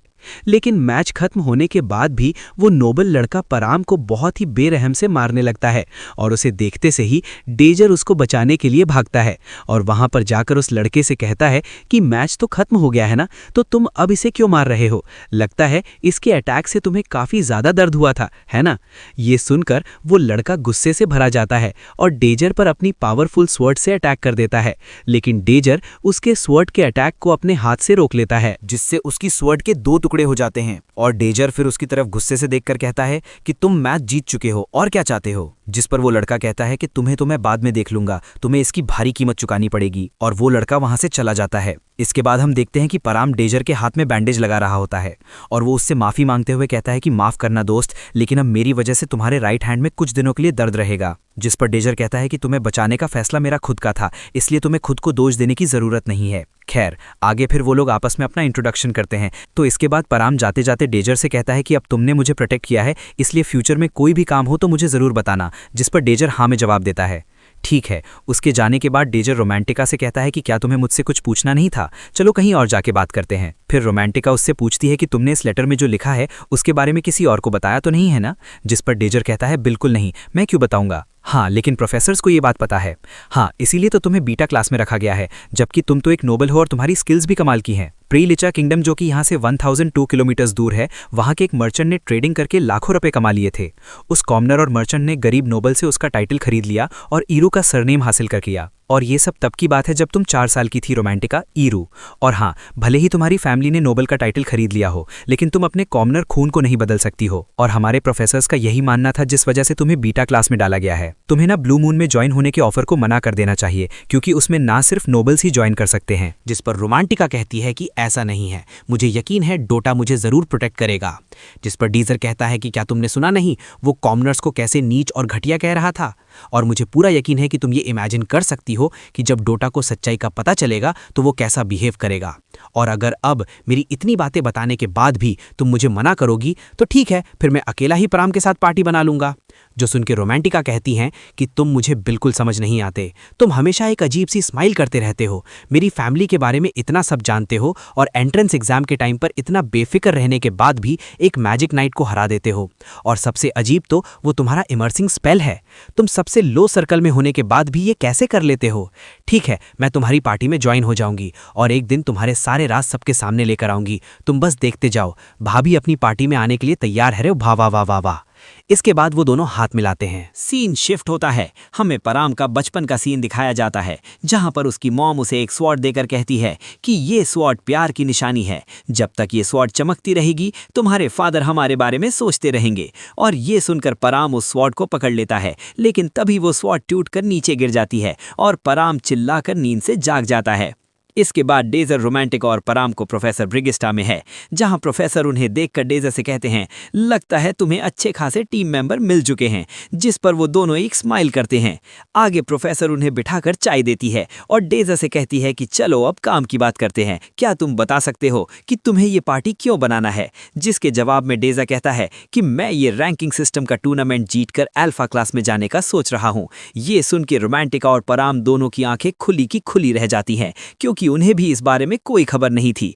प्रोफेसर ये सुन के पूछती है, क्या तुम्हें पता है कि ये कितना मुश्किल होने वाला है? जिस पर डेजर्ट कहता है कि हाँ मुझे काफ़ी अच्छे से पता है, पर तभी प्रैम के पूछने पर प्रोफेसर समझाती है कि रैंकिंग टूर्नामेंट एक एग्जाम है जिसमें हर ग्रेड में स्टूडेंट्स का रैंक डिसाइड होता है। ये एग्जाम अल्फा और बीटा क्लास दोनों साथ में देते हैं और इसमें पार्टिसिपेट करने के लिए तुम्हारी पार्टी में 3 से 6 मेंबर का होना जरूरी है। एग्जाम में पहले 2 पार्टीज के बीच में फाइट होती है और उसमें जीतने वाली पार्टी का रैंक और ऊपर बढ़ता है और इसमें सिर्फ अपने अपोनेंट को हराने के अलावा पार्टी मेंबर को सपोर्ट करना और अपने दुश्मन के साथ डील करना है। दरअसल इस टूर्नामेंट का मकसद स्टूडेंट्स के अलग अलग स्किल्स को बाहर लेकर आना है, लेकिन ये सिर्फ क्वालिफिकेशन राउंड तक ही लागू होता है। उसमें जो भी पार्टी जीतेगी वो फाइनल राउंड में पार्टिसिपेट करेगी, जो कि एक शैडो वर्ल्ड के अंदर होगा और उनमें से जो 9 स्टूडेंट्स टॉप पर आएंगे उन्हें सिंगल रैंकर्स का टाइटल दिया जाएगा। अगर तुम लोग सिंगल रैंकर्स बन जाते हो तो बीटा से अल्फा क्लास में जा पाओगे, मगर ध्यान रखना आज तक कोई भी बीटा क्लास से अल्फा क्लास में नहीं जा पाया है। और ये सुनकर रोमांटिका कहती है, हाँ और इस बार भी ऐसा ही होना है क्योंकि उनके पास हमसे काफी ज्यादा फैसिलिटी है, वो हमें एक चुटकी में हरा देंगे। आगे प्रोफेसर भी यही कहती हैं कि हाँ आज तक सभी एग्जाम में अल्फा क्लास के स्टूडेंट्स ही टॉप पर आए हैं, इसलिए तुम लोगों का जीतना इम्पॉसिबल है। जिसे सुनकर डेजर्ट कहता है, और इसी वजह से तो उसे ट्राई करना बनता है। जरा सोचो, अगर हम तीनों एक ही पार्टी के मेंबर वो भी बीटा क्लास से सिंगल रैंक बन जाते हैं तो यहाँ के प्रोफेसर्स को यह साबित हो जाएगा कि बीटा क्लास में भी बहुत दम है। जिस पर प्रोफेसर कहती हैं कि अगर तुम लोग सिंगल रैंकर्स बन जाते हो तो शायद इस एकेडमी के घटिया सिस्टम को बदल सकते हो। और इसके बाद डेजर्ट और उसके दोस्त वहां से निकलकर उन्हें दिए गए पार्टी रूम की तरफ जाते हैं और इस दौरान वो रास्ते में अल्फा क्लास के स्टूडेंट्स को भी प्रैक्टिस करते हुए देखते हैं और उन्हें देखकर रोमांटिका कहती हैं कि ये लोग कितने अच्छे एनवायरनमेंट में प्रैक्टिस कर सकते हैं। और तभी आगे हम देखते हैं कि डेजर्ट उनके रूम का दरवाजा खोलता है जिसके अंदर सब टूटा फूटा, सब बिखरा पड़ा था। यहां तक कि फ्लोर से भी टूटने जैसी आवाज आ रही थी कि अभी टूट के गिर जाएगा। और ये रूम देखकर हम उन दोनों का सड़ा हुआ मुंह देख पाते हैं। और अब यही काफी नहीं था कि तभी अचानक से काफी सारे चूहे निकलते हैं, जो देखकर रोमांटिक और पराम की तो डर के मारे हालत खराब हो जाती है। पर फिर टीम का कैप्टन डेजर उन्हें संभालते हुए कहता है कि चलो इस रूम की साफ सफाई करते हैं। जिस पर रोमांटिका तो साफ साफ ना बोल देती है और कहती है कि मैं ऐसे रूम में कतई नहीं रह सकती, यहाँ कितने सारे चूहे हैं और मैं उनके बीच में नहीं रह पाऊंगी। ये सुनकर डेजर कहता है कि तुम्हें चूहों से डर लग रहा है ना, तो चूहों को मैं संभाल लूंगा, तुम अंदर की साफ सफाई कर दो। और इसके बाद तो फिर ना चाहते हुए भी रोमांटिका और पराम को रूम साफ करना ही पड़ता है। तो वहीं अगले सीन में हम देखते हैं कि पराम सो गया था और पूरे रूम की सफाई डेजर और रोमांटिका ने कर दी थी, लेकिन इससे रोमांटिका की हालत खराब हो गई थी। वो धूल के कारण एकदम भूतनी बन गई थी और इसीलिए वो बेचारी कहती है, मैं जाकर थोड़ा आराम कर लेती हूँ और थोड़ा फ्रेश भी हो लेती हूँ। जिस पर डेजर उसे रोकते हुए कहता है, अच्छा आराम करोगी, फ्रेश होगी, चलो अभी की अभी ट्रेनिंग शुरू करो, नहीं तो सिंगल रैंकर्स बनने का सपना सपना ही रह जाएगा। जिसे सुनकर रोमांटिका उसे घूसर समझने वाला चेहरा बनाकर ट्रेनिंग के लिए मान जाती है। आगे फिर डेजर दीवार पर एक सर्कल ड्रॉ करता है और रोमांटिका से कहता है कि तुम्हें अपनी मैजिक की एक्यूरेसी को इम्प्रूव करना चाहिए। जिस पर रोमांटिका कहती है कि मैं तो इसमें पहले से ही काफ़ी अच्छी हूँ। और इतना कहकर वो एक साथ काफ़ी सारे मैजिक सर्कल बनाकर उस दीवार पर फायर कर देती है। ये देखकर डेजर कहता है कि तुमने काफ़ी अच्छा किया है, चलो अब ट्राई करो कि सारे अटैक्स उस सर्कल के अंदर फायर कर पाओ। जो सुन के रोमांटिका कहती है कि ये नामुमकिन है। जिस पर डेजर कहता है कि अगर तुम ये नहीं कर पाती हो ना तो अल्फा क्लास में जाना भी नामुमकिन है। मुझे तो लगता है ना तुम्हें खुद के ऊपर कोई कॉन्फिडेंस ही नहीं है, तुम ना ग्रेजुएशन तक सिर्फ ये रूम ही साफ करने का काम करो। जो सुनकर रोमांटिका गुस्सा हो जाती है कि नहीं मैं बहुत कुछ कर सकती हूँ। और फिर इसके बाद डेजर रोमांटिका के चारों तरफ एक सर्कल बनाता है और उसे एक बॉल देकर कहता है कि तुम्हें इस बॉल को यहाँ से उस दूसरे सर्कल के अंदर डालना है। तुम ना अपने मैजिक से एयर करंट का फ्लो चेंज करके ये करने की कोशिश करो। आगे जब रोमांटिका डेजर की बात मानकर ये करने की कोशिश करती है तो फर्स्ट ट्राई में ही बॉल को हवा में उछाल देती है, जो देखकर डेजर काफी इंप्रेस होता है। अरे वाह! और वो कहता है कि इसी तरह प्रैक्टिस करते रहो, तुम काफी जल्दी ही कामयाब बन जाओगी। और कॉम्प्लीमेंट सुनकर वो काफी ज्यादा खुश हो जाती है, मुझे कॉम्प्लीमेंट मिल गया, और ज्यादा प्रैक्टिस करने लगती है। और फिर उसे सब कुछ बताने के बाद डेजर पराम के पास आता है, जहां पराम काफी एक्साइटेड होकर डेजर से पूछने लगता है कि बताओ मुझे क्या करना है, तुम मुझे स्पोर्ट्समैनशिप सिखाओगे ना? जिस पर डेजर कहता है कि नहीं, मेरे पास तुम्हें सिखाने के लिए कुछ भी नहीं है। जो सुनकर पराम उदास हो जाता है और इसकी वजह पूछने पर डेजर बताता है कि तुम ऑलरेडी एक स्वॉर्ड मास्टर हो और इसलिए इस रैंकिंग टूर्नामेंट को जीतने के लिए यही काफी है। ये सुनकर पराम थोड़ा सा निराश हो जाता है और डेजर्ट सोचता है कि पराम तभी ये टूर्नामेंट जीत सकता है जब वो अपने पूरे टैलेंट से लड़े। मुझे अब भी याद है ये फ्यूचर में कितना ज्यादा पावरफुल था, लेकिन तब वो जिस वेपन का यूज करता था वो एक रेपियर था। आगे डेजर्ट पराम से कहता है कि मैं तुमसे एक सवाल पूछना चाहता हूँ, तो तुम जब उस दिन उस अल्फा क्लास के बंदे के साथ फाइट कर रहे थे तब ऐसा लग रहा था कि तुम्हें उस वेपन की आदत नहीं है, तुम्हें ना कुछ हल्का वेपन यूज करना चाहिए जिससे तुम और भी ज्यादा अच्छे से मूव कर सको, जैसे कि एक रेपियर। और ये सुनते से ही पराम की आंखें इमोशनल और हैरान दोनों हो जाती हैं और वो कहता है कि अगर तुम्हें पूरी कहानी जानना है तो मेरे साथ आओ। और फिर वो दोनों वहां से कहीं और जाने लगते हैं। रास्ते में पराम पूछता है कि क्या रोमांटिका को अकेले छोड़कर आना सही था, जिस पर डेजर याद करता है कि अब रोमांटिका उस बॉल को हवा में जैसे चाहे वैसे उड़ा रही है और पूरी जी जान लगा के प्रैक्टिस कर रही है, और इसीलिए वो कहता है कि तुम चिंता मत करो, हमें उसकी फिक्र करने की जरूरत नहीं है। फिर आगे वो लोग पराम के रूम में पहुंचते हैं जहां पराम अपनी कहानी सुनाता है कि मुझे नहीं पता कि मेरे पापा कौन हैं और कैसे दिखते हैं। मेरी माँ एक कॉमनर थी और मेरे पापा एक नोबल थे। मैं बिना शादी के पैदा हो गया था और मेरे पापा सिर्फ ये रेपियर ही छोड़ के गए हैं। तभी जब डेजर उस रेपियर को देखता है तो पहचान लेता है और सोचता है कि ये तो वही रेपियर है जो पराम हमेशा यूज करता था। आगे पराम अपनी कहानी कंटिन्यू करता है। मुझे इस स्वॉर्ड के बारे में तब पता चला जब मैं सिर्फ 6 साल का था। ये जानने के बाद कि मेरे फादर ने ये स्वॉर्ड मेरे लिए छोड़ी है तो मैं ट्रेनिंग करने लग गया, ताकि जब एक दिन मैं अपने फादर से मिलूं तो एक जिम्मेदार बेटे के रूप में मिलूं। मगर मेरी मॉम जब अपनी आखिरी सांसें गिन रही थी तब उन्होंने मुझसे बोला कि तुम अपने फादर से कभी मिलने की कोशिश मत करना, उनकी दुनिया हमसे बिल्कुल अलग है। और तो और उन्होंने आखिर तक मुझे उनका नाम तक नहीं बताया। ये सुनकर डेजर्ट समझ जाता है कि एक नोबल के लिए कॉमनर के साथ बच्चा होना शर्मिंदगी के अलावा और कुछ नहीं है। अगर पराम अपने फादर से मिलने गया होता तो शायद अभी यहाँ तक जिंदा ही नहीं बच पाता, और इसी वजह से उसकी मॉम ने उसे ये नहीं बताया। आगे फिर पराम अपनी कहानी कंटिन्यू करता है कि मैं अपने फादर को ढूंढना चाहता हूं और इसी वजह से मैं एकेडमी आया था, क्योंकि अलग अलग कंट्री के नोबल्स यहां पर आते हैं और इससे मुझे लगा कि मैं अपने फादर से जुड़ी कोई इन्फॉर्मेशन पता कर सकूंगा। और फिर यहां आकर मैंने इस स्वॉर्ड की मदद से लोगों से इन्फॉर्मेशन पाने की कोशिश भी की थी, मगर मुझे ये बताया गया कि इस स्वॉर्ड की तो कोई कीमत है ही नहीं, और तो और कोई नोबल इतनी बेकार चीज़ को अपने पास भी नहीं रखेगा। मुझे लगता था कि वो मेरी मॉम से प्यार करते होंगे और उसी वजह से उन्होंने ये स्वॉर्ड मेरे लिए छोड़ा है, लेकिन ये तो सिर्फ एक कचरा है। और इतना कहकर पराम उस स्वॉर्ड को फेंक देता है और कहता है कि मैं ये स्वॉर्ड दोबारा कभी नहीं यूज करने वाला हूं। आगे हम कुछ दिन बाद का सीन देखते हैं जहां पराम और रोमांटिका दोनों ट्रेनिंग कर रहे थे, और वहां पर हम देखते हैं कि रोमांटिका अब उस सर्कल के अंदर बॉल को पहुंचा भी देती है, जिस पर डेजर कहता है कि तुम सच में तारीफ के लायक हो, मगर वो बॉल ना सर्कल के अंदर टिक नहीं रहा है, इसलिए तुम्हें अभी और प्रैक्टिस करना। तभी अचानक से डेजर रोमांटिका के बहुत करीब चला जाता है और रोमांटिका उसे देखकर कहती है कि क्या हुआ, तुम मेरे इतने पास में क्यों आ गए। और उसे वो सीन याद आता है जब डोनेटास दिया था, और तभी अचानक से वो पराम के पास जाकर उससे उस स्वॉर्ड के बारे में पूछता है और कहता है कि क्या तुम मुझे वो स्वॉर्ड देखने दे सकते हो, जिस पर पराम कहता है कि माफ़ करना, लेकिन मैं तुम्हें वो स्वॉर्ड नहीं दिखा सकता। जिस पर डेजर कहता है कि प्लीज़ एक बार दिखा दो, क्योंकि मुझे उसको देखना बहुत ज़रूरी है। जिस पर पराम कहता है कि नहीं दिखा सकता, क्योंकि वो मैंने बेच दी है। उसके बाद पराम डेजर को शॉप में लेके जा रहा होता है जहां पर उसने अपनी स्वॉर्ड को बेच दी थी। आगे वो लोग एक सुनसान गली के अंदर जाते हैं जहां पर शॉप के बाहर बोर्ड रखा हुआ था, उसमें साफ साफ लिखा हुआ था कि यहां पर रिफंड अलाउड नहीं है। तभी पराम डेजर से कहता है कि मैं उस स्वॉर्ड को पकड़ना ही नहीं चाहता, कभी भी नहीं। जिस पर डेजर कहता है कि तुम मुझे बस एक चांस तो दो। फिर आगे जब वो अंदर जाते हैं तो वहां पर एक काफी बड़ा गेट होता है। डेजर के नॉक करने पर एक काफी बड़ा विशालकाय आदमी उस गेट को खोलता है और उन्हें अंदर आने के लिए कहता है। अंदर जाते ही वो आदमी फिर से गेट बंद कर देता है। अच्छा, आगे शॉप ओनर उन दोनों को कहता है कि मैंने तुम में से एक को तो कल देखा था और एक को आज पहली बार देख रहा हूं। खैर, तुम लोग यहां पर कुछ खरीदने आए हो या फिर बेचने? जिसके जवाब में डेजर कहता है कि मैं वो रेपियर देखने आया हूं जो इसने कल बेचा था। जिस पर शॉप ओनर कहता है, भाई साहब, आपको पढ़ना नहीं आता क्या? तुमने बाहर बोर्ड पर पढ़ा नहीं कि यहाँ पर रिफंड अलाउ नहीं है? तो डेजर कहता है, ओ भाई साहब, ज़्यादा होशियारी मत बताओ, मैं वो रिफंड लेने नहीं आया हूँ, मैं वो आपसे खरीदने आया हूँ। जिस पर वो आदमी कहता है, ओ ठीक है ठीक है ठीक है, और फिर वो उसे वो स्वॉर्ड दिखाता है और कहता है कि इसका एक स्वॉर्ड के हिसाब से तो कोई वैल्यू नहीं है, लेकिन मुझे पता था कि इसमें कुछ ना कुछ गड़बड़ है क्योंकि ये काफ़ी हल्का था, और तभी मैं समझ गया था कि तभी डेजर कहता है कि ये एक केमोविन है ना? जो सुन के शॉपकीपर कहता है कि तुम इसके बारे में जानते हो? तो डेजर कहता है कि हाँ भाई साहब, मैंने पहले भी एक देखा था। और इतना कहकर वो याद करता है जब डोनेटास दिया था। आगे वो आदमी कहता है कि हाँ, और ये नोबल्स अपनी लवर्स को देते हैं। ये सुनकर पराम सोचने लग जाता है कि लवर्स को देते हैं, यानी कि मेरे डैड ने मेरी माँ को लव के तौर पर दिया था।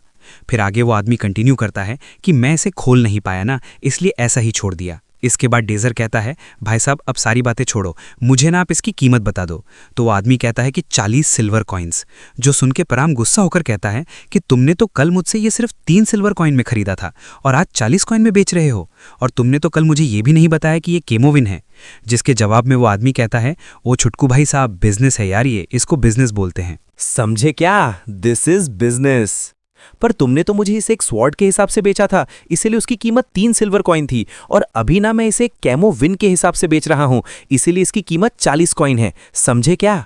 जो सुन के पराम तो काफी ज्यादा गुस्सा हो रहा था, पर डेजर उसे रोक लेता है।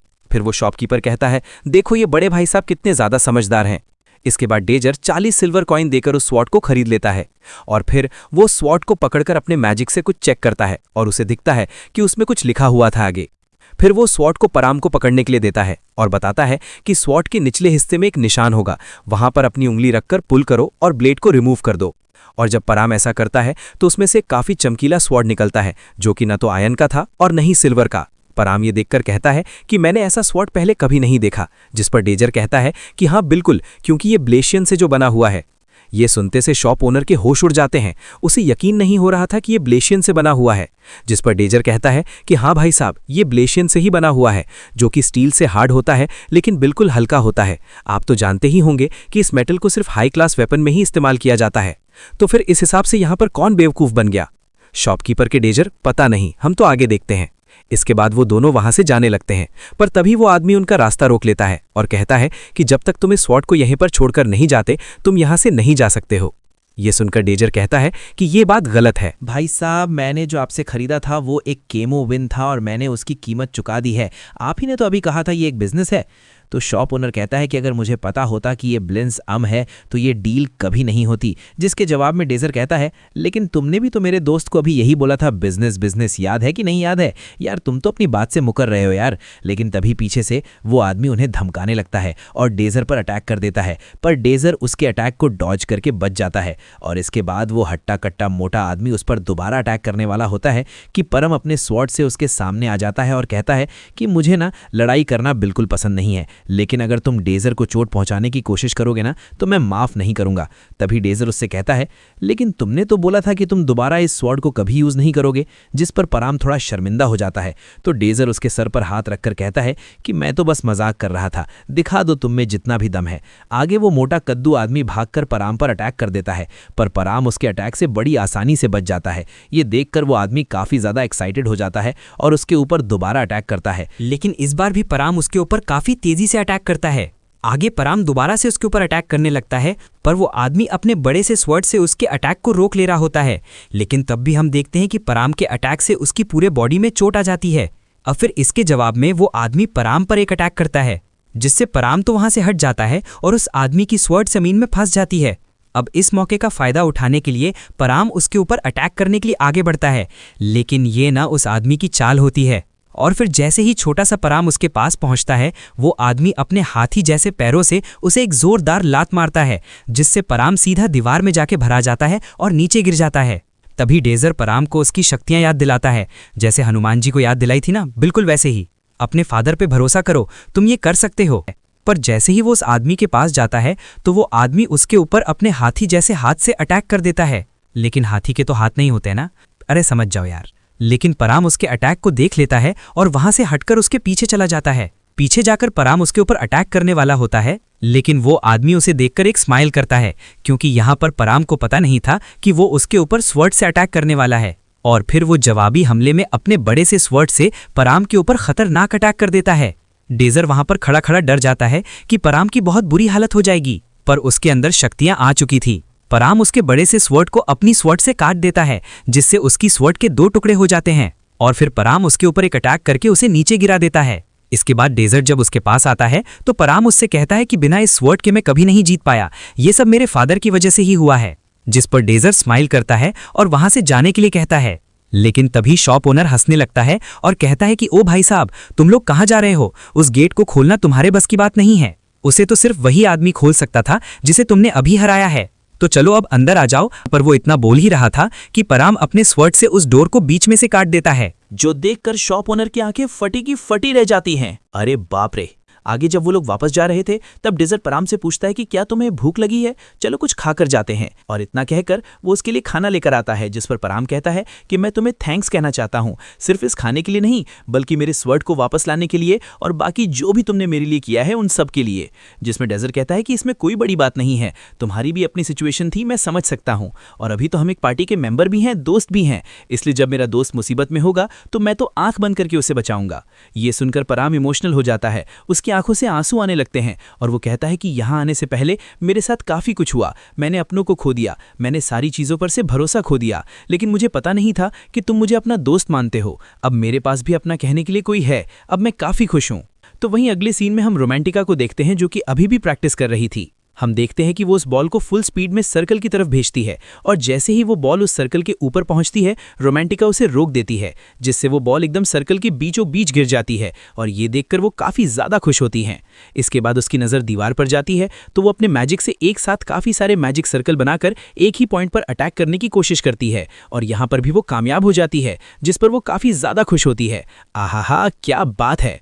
आगे प्रैक्टिस खत्म होने के बाद वो अल्फा क्लास के बाहर खड़ी होती है। उसे देखकर सारे अल्फा क्लास के स्टूडेंट अजीब तरीके से घूर रहे थे, लेकिन तभी वहां पर डोनेटास आ जाता है और इसके बाद वो दोनों एक जगह पर बैठे हुए थे, जहां टेस्टी टेस्टी खाना देखकर रोमांटिका तो उसके ऊपर टूट पड़ती है, क्योंकि बहुत देर से प्रैक्टिस कर रही थी ना वो, तो उसे तो भयंकर भूख लग गई थी और खाना खाने के बाद वो उसे थैंक्स कहती है। आगे डोनेटास, मेरा जवाब देने आई हो है ना, ठीक है तो फिर चलो मैं तुम्हें ब्लू मून के बाकी पार्टी मेंबर्स से मिलवाता हूँ। लेकिन तभी रोमांटिका उसका कैमो 1 उसे वापस करते हुए कहती है कि मैं ये तुम्हें वापस लौटाने आई हूँ।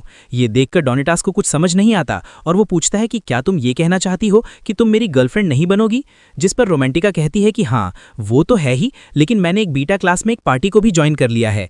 जिसे सुनकर डोनेटास कहता है कि क्या बताओ, अगर ऐसी बात है तो मैं उनको संभाल लूंगा। जिस पर रोमांटिका कहती है नहीं नहीं नहीं, ये मैंने खुद से चुना है, पहले मुझे वहां पर अच्छा नहीं लगा था लेकिन अब मुझे वहां पर मजा आने लगा है, उनका लीडर मुझे काफी अच्छे तरीके से ट्रेन करता है और मैं इंप्रूव भी कर रही हूँ। वैसे अगर तुम्हें याद होगा तो तुमने बोला था कि सारे बीटा क्लास के कॉमनर रास्ते के कूड़े के बराबर हैं, जिस पर डोनेटास सही कहता है। तो रोमांटिका कहती है कि मैं भी पहले कॉमनर ही हुआ करती थी, जो सुन के डोटा घिन आने वाला चेहरा बनाता है। आगे वो कंटिन्यू करती है और इसी वजह से मेरे नोबल होने के बावजूद भी उन्होंने मुझे बीटा क्लास में डाला है, लेकिन मैं काफी खुश हूं, कम से कम मेरे पार्टी के मेंबर्स वैसा चेहरा तो नहीं बनाते जैसा तुमने बनाया है। तो वहीं ये सब सुनकर डोनेटा बेटा कहता है कि अगर मुझे ये पहले पता होता कि तुम कॉमनर हो तो मैं तुम्हें कभी इन्वाइट नहीं करता।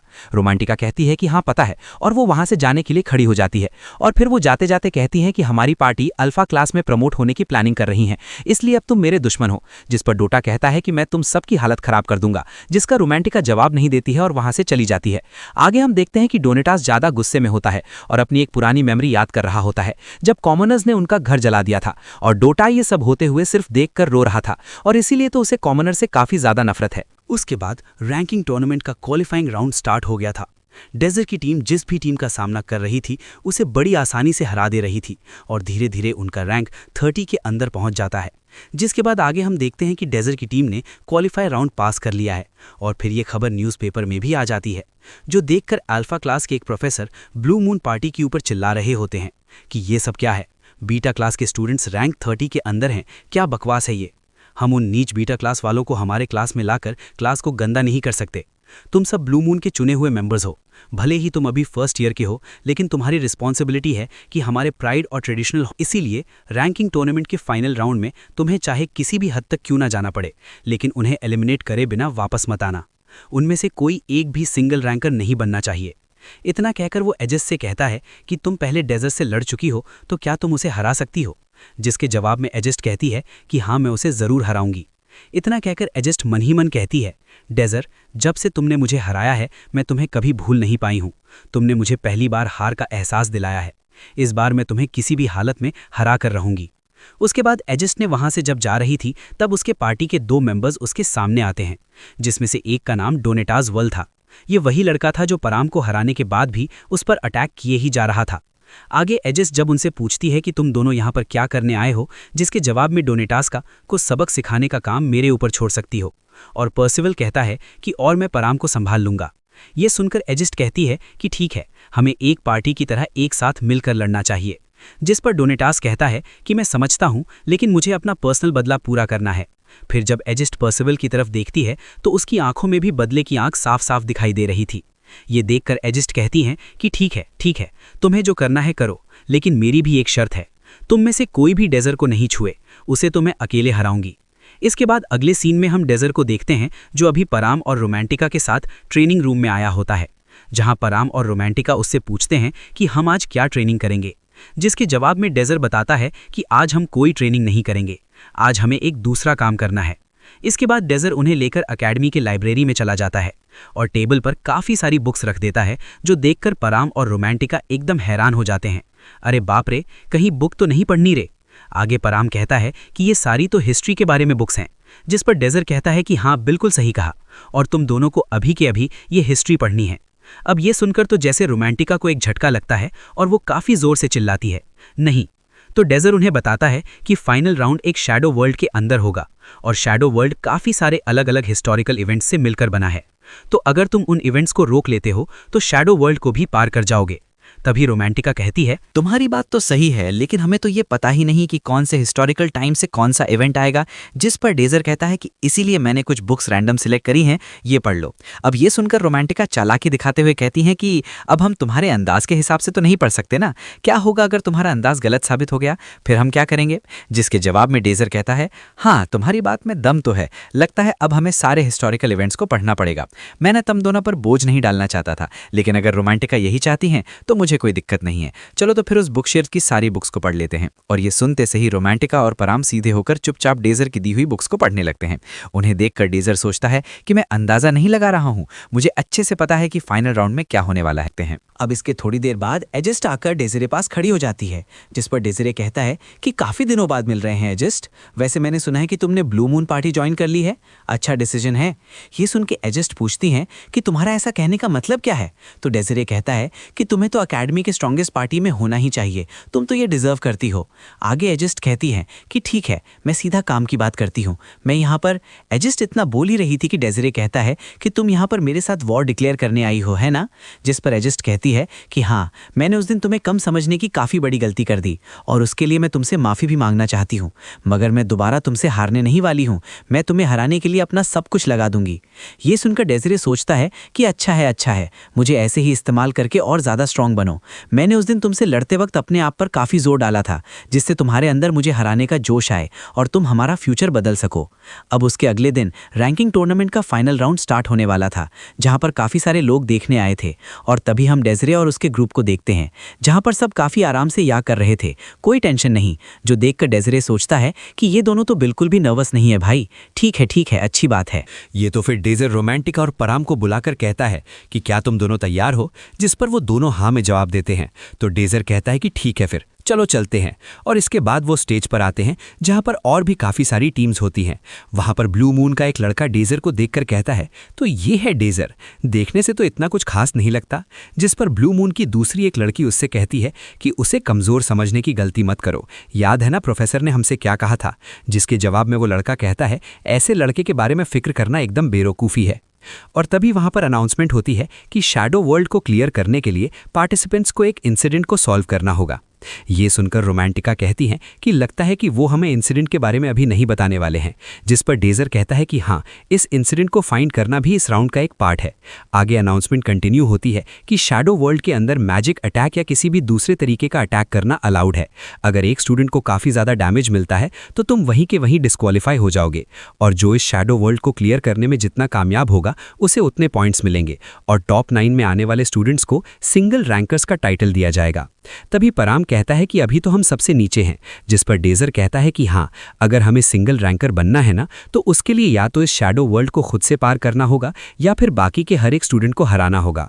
और फिर उनके सामने शैडो वर्ल्ड का गेट ओपन होता है, जिसमें से काफ़ी तेज रोशनी निकलती है और सभी के सभी स्टूडेंट्स उसके अंदर चले जाते हैं। इसके बाद डेजर्ट जब शैडो वर्ल्ड में आता है तो वहाँ पर एक अनाउंसमेंट होती है, शैडो वर्ल्ड में आपका स्वागत है, आप सबके लोकेशंस रैंडम सेट किए गए हैं, शैडो वर्ल्ड को क्लियर करने के लिए गुड लक। ये सुनने के बाद डेजर सोचता है कि मुझे पहले परम और रोमांटिका को ढूंढना होगा, लेकिन तभी अचानक से उसकी तरफ कोई आइस मैजिक से अटैक करता है, जिससे डेजर बच जाता है। और तभी हम देखते हैं कि ये वही ब्लू मून की लड़की होती है जो शैडो वर्ल्ड में आने से पहले डेजर के बारे में बात कर रही थी। वो उसे देखकर कहती है कि मैं काफ़ी लकी हूँ जो शैडो वर्ल्ड में आते ही तुम्हारे सामने आ गई। जिस पर डेजर कहता है, अच्छा, मुझे पता नहीं था कि मैं इतना फेमस हूँ। और तभी वो लड़की डेजर पर अपने आइस मैजिक से अटैक कर देती है, जिसे डेजर अपने फायर मैजिक से रोक लेता है। इसके बाद वो लड़की एक साथ 2 स्पेल का यूज करते हुए डेजर की तरफ वाटर मैजिक से अटैक करती है, जिसे डेजर रोक लेता है और सोचता है कि उसने 2 स्पेल क्यों यूज किया। और तभी उस लड़की का वाटर मैजिक आइस में बदलकर टूट जाता है, जो कि एक टॉर्नेडो में ट्रांसफॉर्म हो जाता है। जिस पर वो लड़की होशियार बनकर कहती है कि ये देखकर कैसा लगा, इस तरीके का मैजिक तुम जैसा कॉमनर कभी सपने में भी नहीं सोच सकता होगा। जिस पर डेजर कहता है कि बेशक तुम तो काफी स्ट्रांग हो, लेकिन तुम्हें ना सीधा मेरे ऊपर अटैक करना चाहिए था। लगता है कि तुम अपने मैजिक को सही से कंट्रोल नहीं कर पा रही हो। तभी डेजर एक चुटकी बजाता है, जिससे उस लड़की का मैजिक सर्कल और मैजिक वहीं पर टूट जाता है। और फिर डेजर उस टूटे हुए आइस को इकट्ठा करके एक काफी बड़ा आइस अटैक करता है। ये देखकर वो लड़की अपने सामने एक बैरियर बना लेती है और कहती है कि तुम जैसे कॉमनर का अटैक मुझ तक कभी नहीं पहुंच पाएगा। लेकिन तभी वो आइस काफी सारे टुकड़ों में अलग हो जाता है और उस बैरियर के साइड से घूमकर उस लड़की पर अटैक कर देता है, और बेचारी वो लड़की डिस्क्वालीफाई हो जाती है। बहुत होशियार बन रही थी और उसकी होशियारी निकाल दी। उसके बाद हम एक अल्फा क्लास के लड़के को देखते हैं जो फाइनल राउंड के दौरान शैडो वर्ल्ड में आया था और आराम से हवा के मजे ले रहा था। लेकिन तभी उस पर एक वाइन मैजिक से अटैक होता है, जिससे वो एक ही झटके में डिस्क्वालीफाई हो जाता है। और ये अटैक करने वाला और कोई नहीं बल्कि हमारी रोमांटिका थी। हमारी कैसे? अरे हमारी टीम की है ना, इसलिए हमारी हो गई। ठीक है, आगे हम देखते हैं कि पराम भी उसी के साथ होता है और वो दोनों मिलकर डेजर को ढूंढ रहे थे। और तभी रोमांटिका डिटेक्शन मैजिक का इस्तेमाल करके आसपास के मूवमेंट्स का पता करने की कोशिश करती है और वो कहती है कि 2 स्टूडेंट्स थोड़ी दूरी पर हैं और एक यहीं साइड में है। और इतना कहकर वो उस साइड वाले स्टूडेंट पर अटैक कर देती है, मगर उसका अटैक गायब हो जाता है और तभी उसके सामने 2 और स्टूडेंट आ जाते हैं, जिसमें से एक लड़का और एक लड़की होती है। आगे वो लड़की कहती है, प्यारी बच्ची, डिटेक्शन मैजिक यूज करने का ना एक नुकसान है, इससे ना दुश्मन को भी तुम्हारी लोकेशन का पता चल जाता है। लगता है तुम्हें पता नहीं था। तभी वो लड़का कहता है कि सही कहा तुमने, ये बीटा क्लास के वाहियात स्टूडेंट को क्या ही पता होगी। ये सुनकर रोमांटिका हंसते हुए कहती है, ठीक है, फिर अभी पता चल जाएगा कि कौन वाहियात है और कौन नहीं। और तभी अचानक से पराम उनके ऊपर अटैक कर देता है, लेकिन वो लड़का उसे रोक लेता है और कहता है कि मुझे हराने के लिए सिर्फ इतना सा काफ़ी नहीं है। और इसके बाद वो दोनों लड़ने की पोजीशन में आ जाते हैं, जहां पराम काफ़ी तेज़ी से उनके चारों तरफ मूव करने लगता है और ये देखकर उन दोनों के होश उड़ जाते हैं। और तभी वो अल्फा क्लास का लड़का वहाँ ज़मीन में एक अटैक करता है, जिससे चारों तरफ धूल उड़ने लगती है। और फिर वो उस लड़के से कहता है कि जल्दी से अपने एरिया मैजिक का इस्तेमाल करो। जिस पर जब वो लड़के अपने मैजिक से रोमांटिका और पराम का लोकेशन पता करने की कोशिश करती है, तभी रोमांटिका को भी उसकी लोकेशन मिल जाती है और वो उस पर अटैक कर देती है, जिससे वो लड़की डिस्क्वालीफाई हो जाती है। फिर रोमांटिका कहती है कि तुम लोगों ने पहले तो इस धूल से अपना लोकेशन हमसे छुपाया, लेकिन अगले ही पल दूसरा मैजिक करके अपनी लोकेशन हमें बता दिया। अभी तो बड़ी बड़ी ढींगे हाँक रहे थे कि हम वाहियात हैं। नहीं, अब तुम लोग बता ही दो कि वाहियात कौन है। कौन है वाहियात? किसके दिमाग में गोबर भरा हुआ है? बता दो तुम। और तभी पराम भी पीछे से आकर उस लड़के से कहता है कि तुम्हें अपना ध्यान नहीं भटकाना चाहिए। ये सुनकर वो लड़का पराम पर अटैक कर देता है, जिससे पराम एक जंप करके बच जाता है और फिर से कहता है कि मैंने तुम्हें बोला था तुम्हें अपना ध्यान नहीं भटकाना चाहिए। और उसी वक्त रोमांटिका पीछे से आकर उस पर एक अटैक कर देती है, जिससे वो भी डिस्क्वालीफाई हो जाता है। ये देखकर रोमांटिका और पराम काफ़ी खुश होते हैं, लेकिन तभी रोमांटिका अचानक से चिल्लाते हुए कहती हैं कि तुम और कब तक वहाँ से छुप कर देखने वाले हो। ऐसा वो डेजर से कह रही थी, जो कि झाड़ियों में छुपकर ये सब होते हुए देख रहा था। और तभी रोमांटिका उससे पूछती हैं, तो हमारी फाइट देखकर तुम्हारा क्या कहना है बताओ। जिसके जवाब में डेजर कहता है कि तुम्हारी फाइट वाकई में अच्छी थी। और इसके बाद वो पराम के सर पर हाथ रखकर उसकी भी तारीफ करता है। लेकिन फिर उसी वक्त रोमांटिका सोचती है कि उस टाइम मैंने जब डेजर पर अटैक किया था, तब उसने मेरे अटैक्स को बड़ी आसानी से रोक लिया था। मुझे तो लगा था कि मैं काफ़ी स्ट्रांग बन गई हूँ, लेकिन अब भी मैं उसके बराबर की नहीं हूँ। और उसी वक्त डेजिर उसके सर पर हाथ सहलाने लगता है, ले ले ले ले, जिस पर रोमांटिका शर्म के मारे गुस्सा हो जाती है। तभी हम देखते हैं कि अब शैडो वर्ल्ड का आसमान काले बादलों से भर गया है। बाकी की टीम्स भी अब एक एक करके आगे बढ़ रही थीं और अब बस 18 स्टूडेंट्स ही बचे थे। वहीं इस तरफ डेजिर अपनी टीम को बता रहा था कि हमारे पास अल्फा क्लास में जाने के 2 रास्ते हैं। पहला रास्ता तो यह है कि सबसे पहले शैडो वर्ल्ड को क्लियर कर दें, और दूसरा तरीका है कि जब तक सिर्फ 9 स्टूडेंट्स नहीं बच जाते तब तक सर्वाइव करें। यह सुनकर रोमांटिका पूछती है कि क्या हम अकेली शैडो वर्ल्ड को क्लियर नहीं कर सकते, जिसका जवाब देते हुए डेजिर कहता है कि बिल्कुल भी नहीं। अगर ऐसा करने की कोशिश भी करी ना, तो बाकी सब मिलकर हम पर अटैक करने लगेंगे और इसीलिए हम टॉप 9 तक सर्वाइव करने की कोशिश करेंगे। जल्द ही सभी टीम्स एक दूसरे के आमने सामने आने वाले हैं और इसकी वजह से काफी सारे स्टूडेंट्स डिस्क्वालीफाई होंगे। अभी सिर्फ 18 स्टूडेंट्स बचे हैं, तो अगर उनमें से 9 डिस्क्वालीफाई हो जाते हैं तो हम जीत जाएंगे। ये सुनकर रोमांटिका और पराम दोनों काफ़ी खुश हो जाते हैं। लेकिन तभी बारिश होने लगती है, टिप टिप बरसा पानी, और रोमांटिका वहाँ पर डांस करने लगती है। मजाक पानी से बचने के लिए वो एक पेड़ के नीचे चले जाते हैं, जहाँ पर रोमांटिका सोच रही होती है कि बीटा क्लास में भी होकर अल्फा क्लास के बीच टॉप में आना, ये ख्याल तो मेरे दिमाग में खुद से कभी नहीं आता, और अगर मैंने डोटा सा इन्विटेशन एक एक्सेप्ट कर लिया होता तो शायद उन्हें तो अभी तक मेरी सच्चाई पता चल गई होती। और उसी वक्त डेज़िर रोमांटिका के सर पर हाथ रखकर कहता है कि तुम इतना टेंशन मत लो यार, मैं गारंटी देता हूं कि तुम पहले से काफ़ी स्ट्रांग बन चुकी हो। जो सुनकर रोमांटिका एकदम खुशी के मारे स्माइल करती है, और फिर वो डेज़िर का हाथ धीरे से अपने सर के ऊपर से हटाकर मुंह मोड़ लेती है और स्माइल करके सोचती है कि मैं इस टीम से काफ़ी प्यार करती हूँ और ये टीम मेरे लिए बेस्ट है। और तभी अचानक से शैडो वर्ल्ड के अंदर एक घंटी बजने लगती है, टंग टंग टंग टंग, जिससे सभी स्टूडेंट्स का ध्यान उस आवाज़ की तरफ चला जाता है। तो इधर डेज़र कहता है कि अभी टाइम हो गया है, जिस पर रोमांटिका पूछती है कि क्या मतलब, क्या टाइम हो गया है? तो डेज़र कहता है कि तुमने कल जो पढ़ा था क्या वो भूल गई? ये प्रीवियस क्लॉक टावर की दुनिया है। प्रीवियस क्लॉक टावर एक हाई लेवल मैजिक डिवाइस है जो रेगुलर बेसिस पर मॉन्स्टर प्रोड्यूस करता है। और उसी वक्त वहाँ पर अनाउंसमेंट होती है कि अभी एक सर्वाइवल क्वेस्ट स्टार्ट हो गया है। क्लॉक टावर ने एक नया मॉन्स्टर प्रोड्यूस किया है, इसलिए इस मॉन्स्टर के अटैक से बचकर रहना। तो वहीं इस तरफ एकेडमी के प्रोफेसर जब ये देखते हैं तो कहते हैं कि अब तो बीटा क्लास का कुछ नहीं हो सकता। तो इधर डेज़र और उसकी टीम अब भी उस पेड़ के नीचे ही थे जब उन्हें एक स्टूडेंट के चिल्लाने की आवाज़ आती है, जिसके बाद वो डिस्क्वालीफाई हो जाती है। और तभी डेज़र रोमांटिका और परम को पीछे हटने के लिए कहकर आगे जाता है।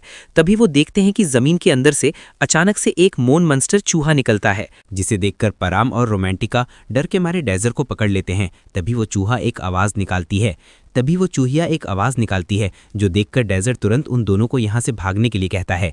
आगे जब वो दोनों भागना शुरू करते हैं तभी पीछे से चूहों की पूरी सेना उनके पीछे पड़ जाती है, जिसे देखकर रोमांटिका पीछे मुड़कर उनके ऊपर अपना वाइन मैजिक यूज़ करती है, लेकिन इससे उन पर कोई भी असर नहीं होता है। और फिर ऐसे ही थोड़ी दूर भागने के बाद रोमांटिका कहती है कि अभी हम क्या करें, ऐसे ही हम भागते तो नहीं रह सकते। जिस पर डेज़र कहता है कि हमें इन्हें कमांड देने वाले चूहे को मारना होगा और वो अभी उन चूहों के बीच में ही कहीं पर होगा।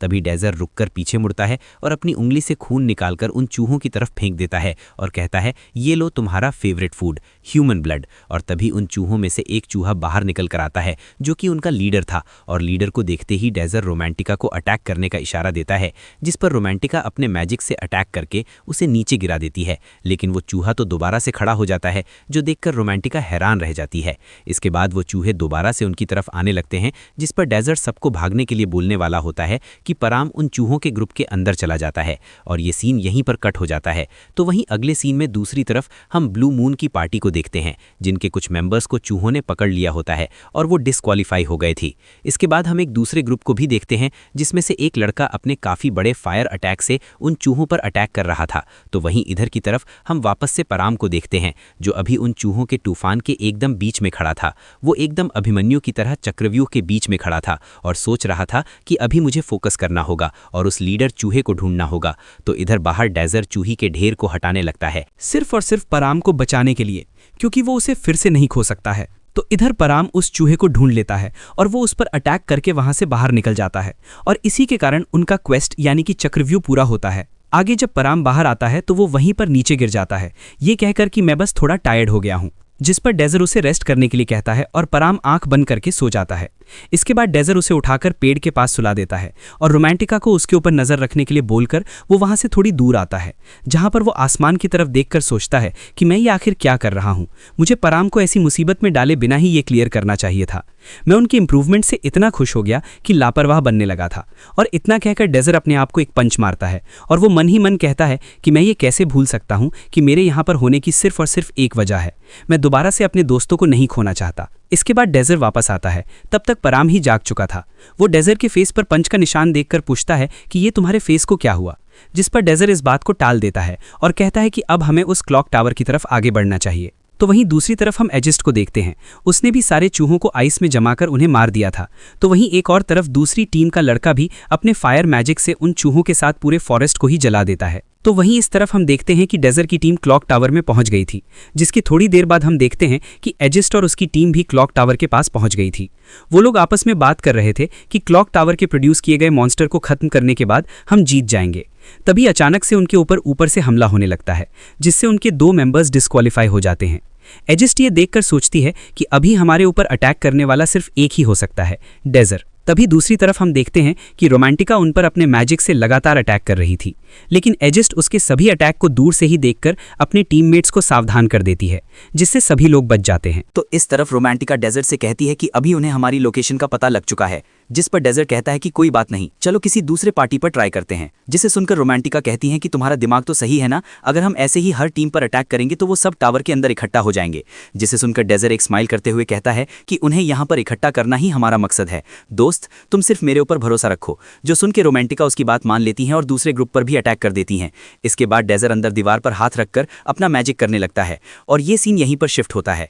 इस तरफ जब ब्लू मून के मेंबर टावर के अंदर जाते हैं तो वहां पर उन्हें अल्फा क्लास की 2 और टीम दिखाई देती हैं और वो उन लोगों को देखते से ही उनसे पूछते हैं कि क्या तुम लोगों ने हमारे ऊपर अटैक किया था।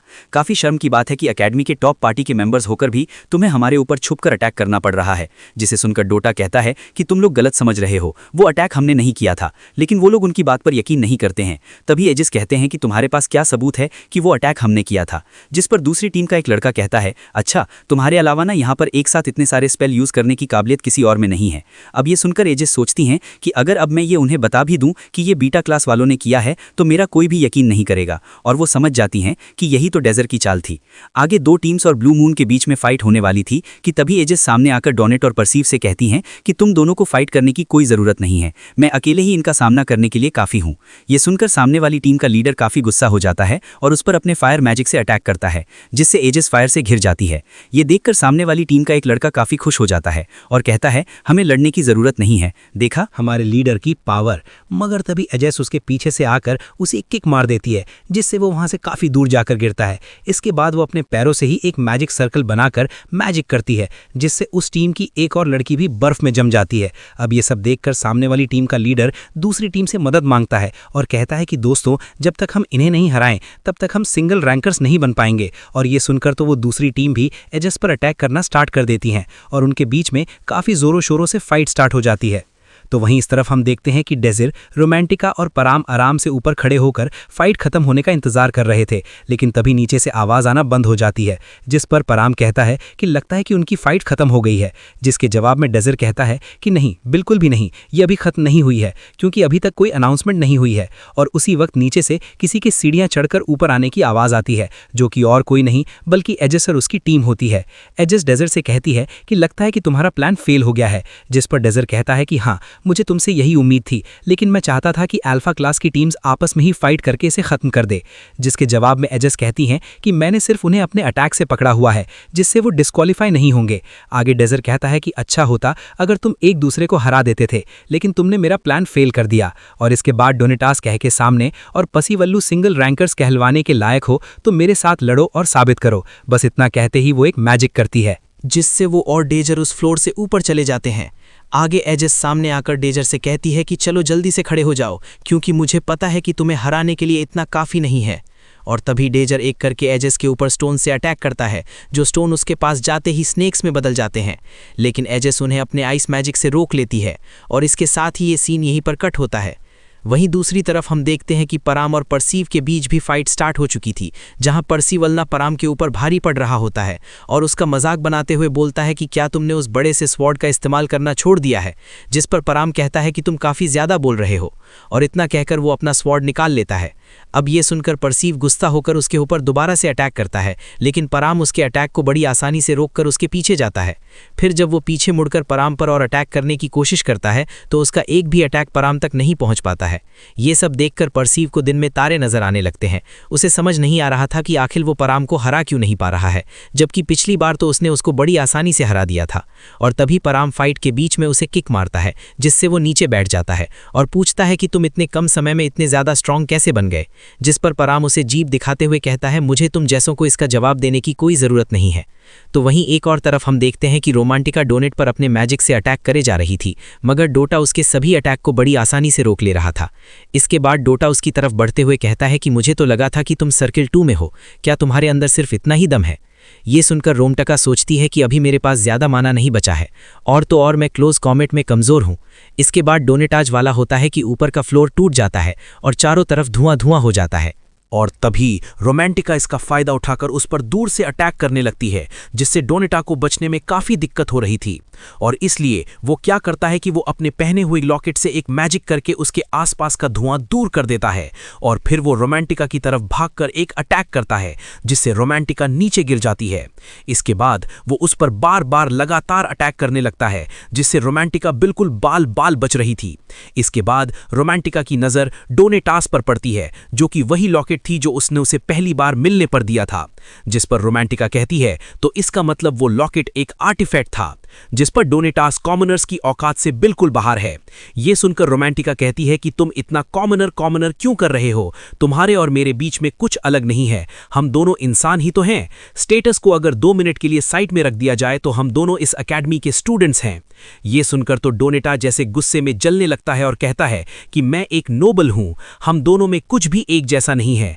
क्लास, स्ट्रेंथ, टैलेंट पैदा होने से लेकर अब तक हमारे बीच में कुछ भी एक जैसा नहीं है। तुम्हें ऐसे समझ में नहीं आने वाला, सबक सिखाने के बाद अपने आप समझ जाओगी। और इतना कहकर डोनेट अपना मैजिक स्टार्ट करता है, जिससे रोमांटिका के चारों तरफ आग जलने लगती है। और इससे पहले कि रोमांटिका अपना मैजिक कर पाती, डोनेटास पर एक और अटैक कर देता है, जिससे रोमांटिका काफी जोर से दीवार में जड़ जाती है। पराम ये देखकर जल्दी से उसकी तरफ भाग कर आता है और पूछता है कि तुम ठीक तो हो ना? जिस पर रोमांटिका कहती है कि मैंने उसका अटैक ब्लॉक करने की पूरी कोशिश करी, लेकिन मैं नाकामयाब रही।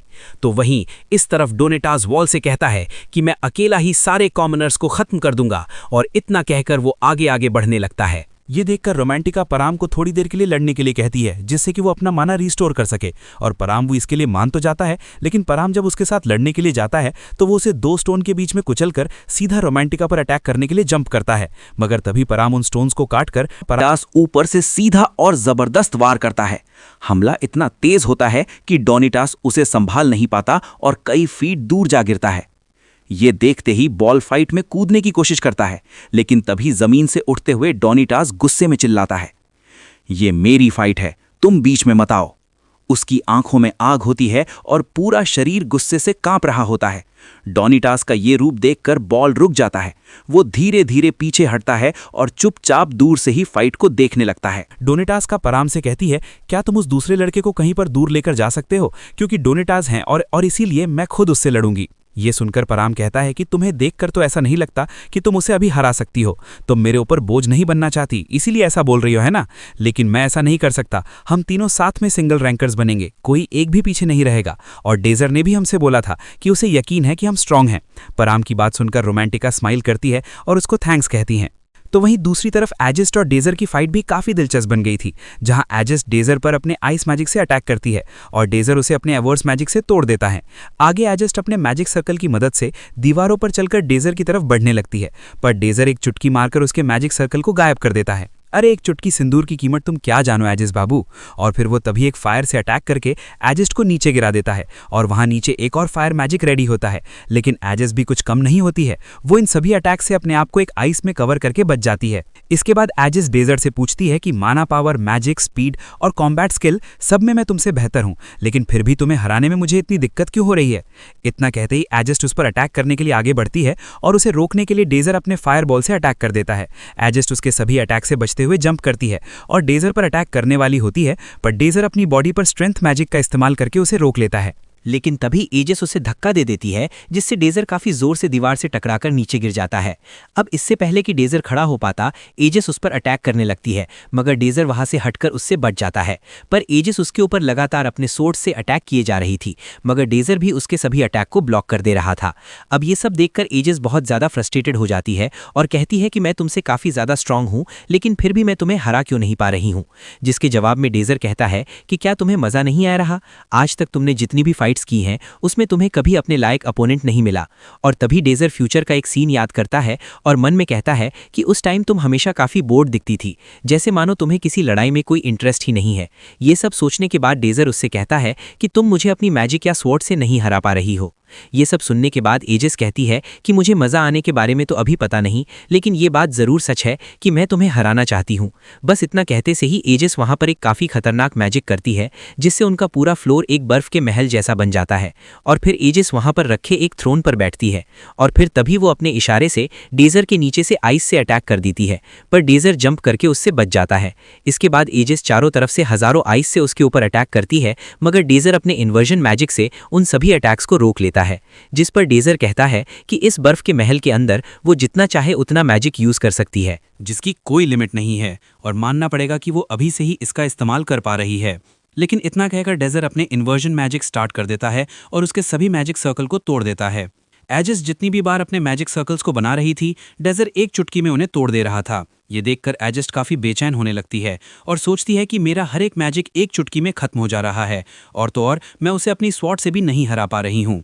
मैं उसे सिर्फ स्वॉर्ड या मैजिक से नहीं हरा सकती। और तभी एजिस्ट खड़ी होकर अपने स्वॉर्ड को उठाती है, जिससे महल वाला इफेक्ट खत्म होने लगता है। और तभी एजिस्ट की स्वॉर्ड से काफ़ी तेज़ लाइट निकलने लगती है, जो देखकर डेजर कहता है बहुत बढ़िया। तो वहीं दूसरी तरफ पैरम डोनेटास की तरफ फेंक देता है। पैरम काफ़ी स्ट्रांग है और फिर वो रोमांटिका से कहता है कि ये काफ़ी ज़्यादा स्ट्रांग है और इसीलिए हमें उसे हराना होगा, इससे पहले कि पर्सिवल भी फाइट को ज्वाइन कर ले। लेकिन उसी वक्त डोनेटास पर्सिवल से कहता है कि इन्हें हराने में मेरी मदद करो, जिसके लिए पर्सिव मान भी जाता है और वो दोनों साथ में फाइट करने के लिए आगे बढ़ते हैं और फिर वो दोनों तरफ से एक साथ उनके ऊपर अटैक करते हैं। मगर तभी रोमांटिका पूरी हिम्मत करती है और उन दोनों के ऊपर अपना मैजिक यूज करती है, जिससे वो दोनों एलिमिनेट हो जाते हैं। तो वहीं इस तरफ हम देखते हैं कि एजिस्ट की स्वॉर्ड में से काफ़ी तेज़ रोशनी निकलती है, जिसके बाद उसकी स्वॉर्ड ट्रांसफॉर्म होकर एक नई स्वॉर्ड में बदल जाती है। और ये देखकर डेजर काफ़ी खुश था। वो कहता है कि ये मैजिक स्वॉर्ड है, जिसे सिर्फ और सिर्फ मैजिक नाइट ही यूज़ कर पाते हैं। आमतौर पर इसे हासिल करने के लिए 10 साल लग जाते हैं, मगर एजिस्ट ने इसने तो पलक झपकते ही इसे हासिल कर लिया। फिर जब एजिस्ट उसके ऊपर अटैक करने के लिए आगे बढ़ती है तो डेजर उसके ऊपर स्टोन से अटैक करने की कोशिश करता है, लेकिन अब तो एजिस्ट दूर से ही अपनी स्वॉर्ड स्विंग करके उन स्टोन्स को आइस में बदलकर उनके टुकड़े टुकड़े कर देती है। इसके बाद डेजर उस पर फायर बॉल से अटैक करता है, लेकिन एजिस्ट उसे भी एक ही स्विंग में खत्म कर देती है। और फिर पलक झपकते ही एजिस्ट डेजर के पास आकर उसके गले में स्वॉर्ड रख देती है और हंसते हंसते कहती है, मैं जीत गई डेजर। लेकिन तभी वो देखती है कि डेजर एक ईवस मैजिक कर रहा होता है, लेकिन किस पर? और तभी डेजर का ईवस मैजिक देखते ही देखते वो पूरे क्लॉक टावर पर छा जाता है और तभी अनाउंसमेंट होती है कि सर्वाइवल क्वेस्ट अभी कंप्लीट हो चुका है। और इसी के साथ रैंकिंग टूर्नामेंट यहीं पर खत्म होता है और इस क्वेस्ट को जिसने खत्म किया है उसका नाम डेजर है। अब ये सुनकर तो अल्फा क्लास का प्रोफेसर काफी ज्यादा गुस्सा हो जाता है। आगे जब सारे प्रोफेसर मीटिंग करते हैं तब वो प्रोफेसर ब्रिगेड पर इल्जाम लगाते हुए कहते हैं कि जरूर इसी ने कोई इलीगल तरीका इस्तेमाल किया होगा, क्योंकि ये कॉमनर के लिए एक मैजिक नाइट को हराकर शैडो वर्ल्ड को क्लियर करना बिल्कुल नामुमकिन है। तभी हेडमास्टर एक लिस्ट मंगवाते हैं जहां उन्होंने ऑलरेडी सिंगल रैंकर्स डिसाइड कर लिया था। ये देखकर एक प्रोफेसर उनसे पूछती हैं कि जब आपने ये ऑलरेडी डिसाइड कर लिया था तो फिर मीटिंग क्यों रखी, जिसके जवाब में हेडमास्टर कहता है कि मैं सबका ओपिनियन जानना चाहता था, लेकिन कुछ लोगों के ओपिनियन जानकर तो मुझे उल्टी आने लगी थी। और ये सीन यहीं पर कट हो जाता है और अगले सीन में हम दूसरी तरफ डेजर और एजिस्ट को आपस में बात करते हुए देखते हैं, जहां पर डेजर कहता है कि पहले तो हमारा मकसद था कि अल्फा क्लास के स्टूडेंट्स को एक दूसरे से फाइट करा के उनकी तादाद कम करना, लेकिन वो हम तुम्हारी वजह से कर नहीं पाए। जिस पर एजिस्ट कहती हैं, और फिर तुम्हारे पास एक ही रास्ता था, शैडो वर्ल्ड को क्लियर करना। सही कहा ना? जिस पर डेजर कहता है कि हाँ बिल्कुल सही कहा, मैं क्लॉक टावर में तुमसे थोड़ा जल्दी पहुंचा था और मैंने उसे एनालाइज करने की कोशिश भी करी थी, लेकिन मेरे पास ज्यादा टाइम नहीं था क्योंकि मैं तुम्हारे साथ अकेले लड़ रहा था। अगर सारे अल्फा स्टूडेंट्स एक साथ मेरे ऊपर अटैक करते तो मैं वहीं हार जाता। ये सुनकर एजिस्ट कहती है कि तो तुम्हारा मकसद मुझे हराने का नहीं था, बल्कि तुम उससे भी ज्यादा चाहते थे। जिस पर डेजर कहता है कि हाँ बिल्कुल, जैसा मैंने एंट्रेंस एग्जाम में किया था। आगे अजेस कहती है कि ये सब सुन के तो ऐसा लग रहा है कि मैं पूरे टाइम तुम्हारी कठपुतली की तरह नाच रही थी, तुमने तो मुझे बुरी तरीके से हरा दिया। जिस पर डेजर कहता है कि हाँ हरा तो दिया, लेकिन अगर तुम्हारा ज्यादा सोड और थोड़ा सा फास्ट होता ना तो मैं वहीं पर हार जाता। तभी पराम और रोमांटिक अभी उन्हें ज्वाइन करते हैं और फिर डेजर रोमांटिका से कहता है कि हम तुम्हारे मैजिक की वजह से ही जीत पाए हैं, इसीलिए आपका बहुत बहुत धन्यवाद मैडम। और ये सुनकर रोमांटिका के मन में लड्डू तो फूटने लगते हैं, पर वो सख्त लड़की वाली एक्टिंग करते हुए कहती है कि इसके लिए तुम्हें मुझे थैंक्स बोलने की कोई जरूरत नहीं है। आगे पराम डेजर से पूछता है और मेरे बारे में क्या, जिस पर डेजर कहता है कि तुमने भी बहुत अच्छा काम किया। और फिर पराम के सर पे वो हाथ सहलाने लगता है तो रोमांटिका भी वहां आ जाती है, तो डेजर उसका भी सर सहलाने लगता है, जिससे वो काफी खुश तो हो रही थी, लेकिन अपनी सख्त लड़की वाली एक्टिंग के चलते वो गुस्सा होने लगती है। इन सबको इतना खुश देखकर एजेस स्माइल करती है और यहाँ से जाने लगती है। और जाते जाते वो डेजर से कहती है कि मैं तुमसे एक एहसान चाहती हूँ, क्या मैं तुम्हारी ट्रेनिंग में ज्वाइन कर सकती हूँ? जो सुनकर रोमांटिका उसे साफ साफ मना कर देती है, नहीं बिल्कुल भी नहीं। लेकिन डेजर कहता है कि स्कूल खत्म होने के बाद ठीक 6 बजे ट्रेनिंग एरिया में आ जाना। जो सुनकर एजेस स्माइल करते हुए वहां से चली जाती हैं। आगे ये तीनों प्रोफेसर ब्रिगेड के पास जाते हैं, जहां प्रोफेसर ने उनके लिए एक बहुत बड़ा केक लाकर रखा हुआ था। फिर उनके आते ही प्रोफेसर ब्रिगेड कहती हैं कि माफ करना, लेकिन तुम लोग पास नहीं हो पाए। जो सुनकर रोमांटिका काफी उदास हो जाती हैं। क्या, क्यों पास नहीं हो पाए? तभी प्रोफेसर कहती हैं, अरे मैं तो मजाक कर रही हूँ, टेंशन मत लो, तुम तीनों सक्सेसफुली सिंगल रैंकर्स बन गए हो और अल्फा क्लास में भी प्रमोट हो गए हो। ये सुनकर तो सब बहुत खुश होते हैं और पार्टी करने लगते हैं। इसके बाद डेजर प्रोफेसर को थैंक्स कहता है और तभी हम एक फ्लैशबैक में देखते हैं जहां ब्रिगेड होता है, जहां ब्रिगेड एक ऑर्फनेज में गई हुई थी। तभी एक बच्चा उनके पास आके पूछता है कि आप मुझे मैजिक सिखा सकती हैं? तो ब्रिगेड उस बच्चे को मैजिक सिखाती है और ये बच्चा और कोई नहीं डेजर होता है। उसके बाद रोमांटिका, पराम और डेजर शॉपिंग मॉल में आते हैं, जहां पर रोमांटिका अलग अलग ड्रेसेस पहन के दिखा रही थी। और ये सब ड्रेस देखने के बाद डेजर कहता है, हाँ सही है, हाँ तुम सब में ठीक दिख रहे हो, हाँ इसमें भी तुम अच्छी लग रही हो। अब ये सुनकर रोमांटिका गुस्सा हो जाती हैं और कहती हैं कि क्या तुम कुछ अच्छा नहीं बोल सकते जिससे मुझे खुशी हो? अरे रोमांटिका बहन, डेजर भाई इसमें थोड़े कच्चे हैं, धीरे धीरे समझेंगे। और इतना कहकर रोमांटिका एक और ड्रेस पहन लेती है जिसमें वो बहुत शानदार लग रही थी। और इस बार डेजर खुश होते हुए कहता है, वाओ ये ड्रेस तुम पर काफ़ी अच्छा लग रहा है। ये सुनकर रोमांटिका फूले नहीं समाती, आहा तारीफ कर दी मेरी। पर तभी डेजर आगे कहता है कि तुम काफ़ी अच्छे लग रहे हो पराम। जो सुन के रोमांटिका तो बड़बड़ा जाती है, तुम उसकी तारीफ कर रहे थे। अबे यार। इसके बाद हम देखते हैं कि पराम डेजर के लिए टाई चूज़ कर रहा था, लेकिन उसे कुछ समझ नहीं आ रहा था कि कौन सी चूज़ करूँ, ये वाली करूँ कि ओ वाली करूँ। और फिर ये देखकर डेजर ना रोमांटिका को उसकी मदद करने के लिए इशारा करता है, पर रोमांटिका उसे साफ साफ मना कर देती हैं। अच्छा बेटा, मदद करूं? और जब मैं ड्रेस अलग अलग पहन के पूछ रही थी तब तो तुमसे तारीफ हुई नहीं दर। इसके बाद पराम आखिरकार उसके लिए खुद से ही एक टाई चूज कर ही लेता है। फिर आगे पराम और रोमांटिका गेम खेलने के लिए चले जाते हैं और तभी एजेस्ट डेजर्ट को आवाज़ लगाती है। उसे देखकर डेजर्ट पूछता है कि तुम यहाँ पर क्या कर रही हो, जिस पर एजेस्ट जवाब देती है कि मुझे कभी कभार ऐसी नई नई जगहों पर आना अच्छा लगता है। तभी डेजर्ट उससे कहता है, क्या तुम हमारे साथ आना चाहोगी? जो सुनकर एजेस्ट रोमांटिक और पराम की तरफ देखती है जो कि अभी एक गेम खेल रहे थे, और फिर वो कहती है, अच्छा तो तुम रैंकिंग टूर्नामेंट का रीमैच करना चाहते हो? जिस पर डेजर्ट कहता है, अरे नहीं तुम इसको इतना सीरियस मत लो, ये तो बस एक नॉर्मल गेम है। इसके बाद डेजर्ट सबको एयर हॉकी खेलने के लिए कहता है, जहां पर डेजर्ट और रोमांटिका एक टीम में थे और पराम और एजेस दूसरी टीम में थे। रोमांटिका को डेजर्ट की टीम में देखकर पराम काफी ज्यादा गुस्सा हो जाता है और जब गेम स्टार्ट होता है तब वो कहता है कि मैं ना इस गेम को एक झटके में खत्म कर दूंगा ताकि नेक्स्ट राउंड में मैं डेजर्ट के साथ खेल सकूं। फिर जब पराम सामने से बॉल फेंकता है तो वो काफी स्पीड में आ रहा होता है, लेकिन डेजर्ट उसे रोक लेता है और तभी वो बॉल रोमांटिका की तरफ चला जाता है, जिसे वो अपने वाइन मैजिक से हिट करती है और वो बॉल एकदम बिजली की रफ्तार से उनके गोल में चला जाता है। और फिर रोमांटिका होशियार बन के कहती है कि मुझे एयर हॉकी में चैलेंज देकर तुमने काफी बड़ी गलती कर दी बच्चों, मैं तुम्हें तुम्हारी औकात दिखा दूंगी। तभी डेजर उससे कहता है कि वो सब तो ठीक है, लेकिन मैजिक का इस्तेमाल करना सही नहीं है, इसको एकदम फेयरली खेलो। लेकिन कोई उसकी बात पर ध्यान ही नहीं देता। आगे एजेस्ट कहती है, ठीक है फिर अभी हमारी बारी है। अब इतना कहकर वो बॉल फेंकते हैं और इससे पहले कि रोमांटिका या फिर डेजर उसे रोक पाते, वो अपने आइस मैजिक से वहां पर आइस बनाती है, जिससे टकराकर बॉल सीधा गोल में चला जाता है। ये देखकर डेजर सोचता है, अरे हाँ, एजेस्ट को तो हारना बिल्कुल पसंद नहीं है। इस तरफ रोमांटिका ये देखकर काफी एक्साइटेड हो गई थी, ये अब गेम में मजा आएगा, चलो फिर हो जाए एकदम धमाके वाला गेम। इसके बाद जब गेम कंटिन्यू होती है तो डेजर ना रोमांटिका, परम और एजेस्ट के बारे में मन ही मन सोच में डूब जाता है, और क्योंकि उसका ध्यान नहीं था तो इस तरफ परम दोबारा से एक और गोल कर देता है, जिस पर रोमांटिका कहती है कि तुम्हारा ध्यान किधर है, और वो एकदम वापस से होश में आ जाता है। और इस बार जब एजेस्ट बॉल को फेंकने के बाद अपना मैजिक करती है तो डेजर उसे अपने इन्वर्स मैजिक का इस्तेमाल करके तोड़कर एक गोल कर देता है, जो देखकर रोमांटिका और परम काफी इंप्रेस हो जाते हैं। वाह वाह वाह, क्या बात है। इसके बाद उनका गेम ऐसे ही आगे चलता रहता है। फिर जब गेम खत्म होने के बाद एजेस्ट जब वहां से जाने वाली थी तभी डेजर उसे कहता है कि हमारे साथ ज्वाइन होने के लिए शुक्रिया। डेजर के जवाब में एजेस्ट कहती हैं कि कैसी बातें कर रहे हो, उल्टा मुझे तुम्हें थैंक्स कहना चाहिए। और इतना कहकर वो वहां से चली जाती है। तो वहीं उसके जाने के बाद रोमांटिका काफी चिढ़ी थी और कहती है कि अच्छा है वो चली गई, अब हमारी उससे दोबारा मुलाकात नहीं होगी। जिस पर डेजर कहता है कि ये तुम क्या बात कर रही हो, क्या तुम भूल गई कि वो हमारे साथ ही ट्रेनिंग करने वाली है।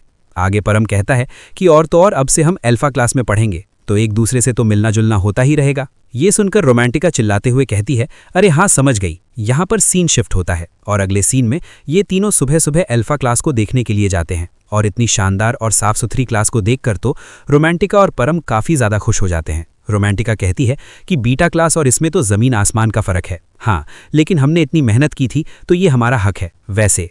तभी डेजर उससे कहता है कि मुझे खुशी हुई कि तुम इतनी मोटिवेटेड हो, चलो इसी बात पर मॉर्निंग प्रैक्टिस करने चलते हैं। रोमांटिका कहती है, क्या अल्फा क्लास में आ तो गए, अभी भी प्रैक्टिस करनी है।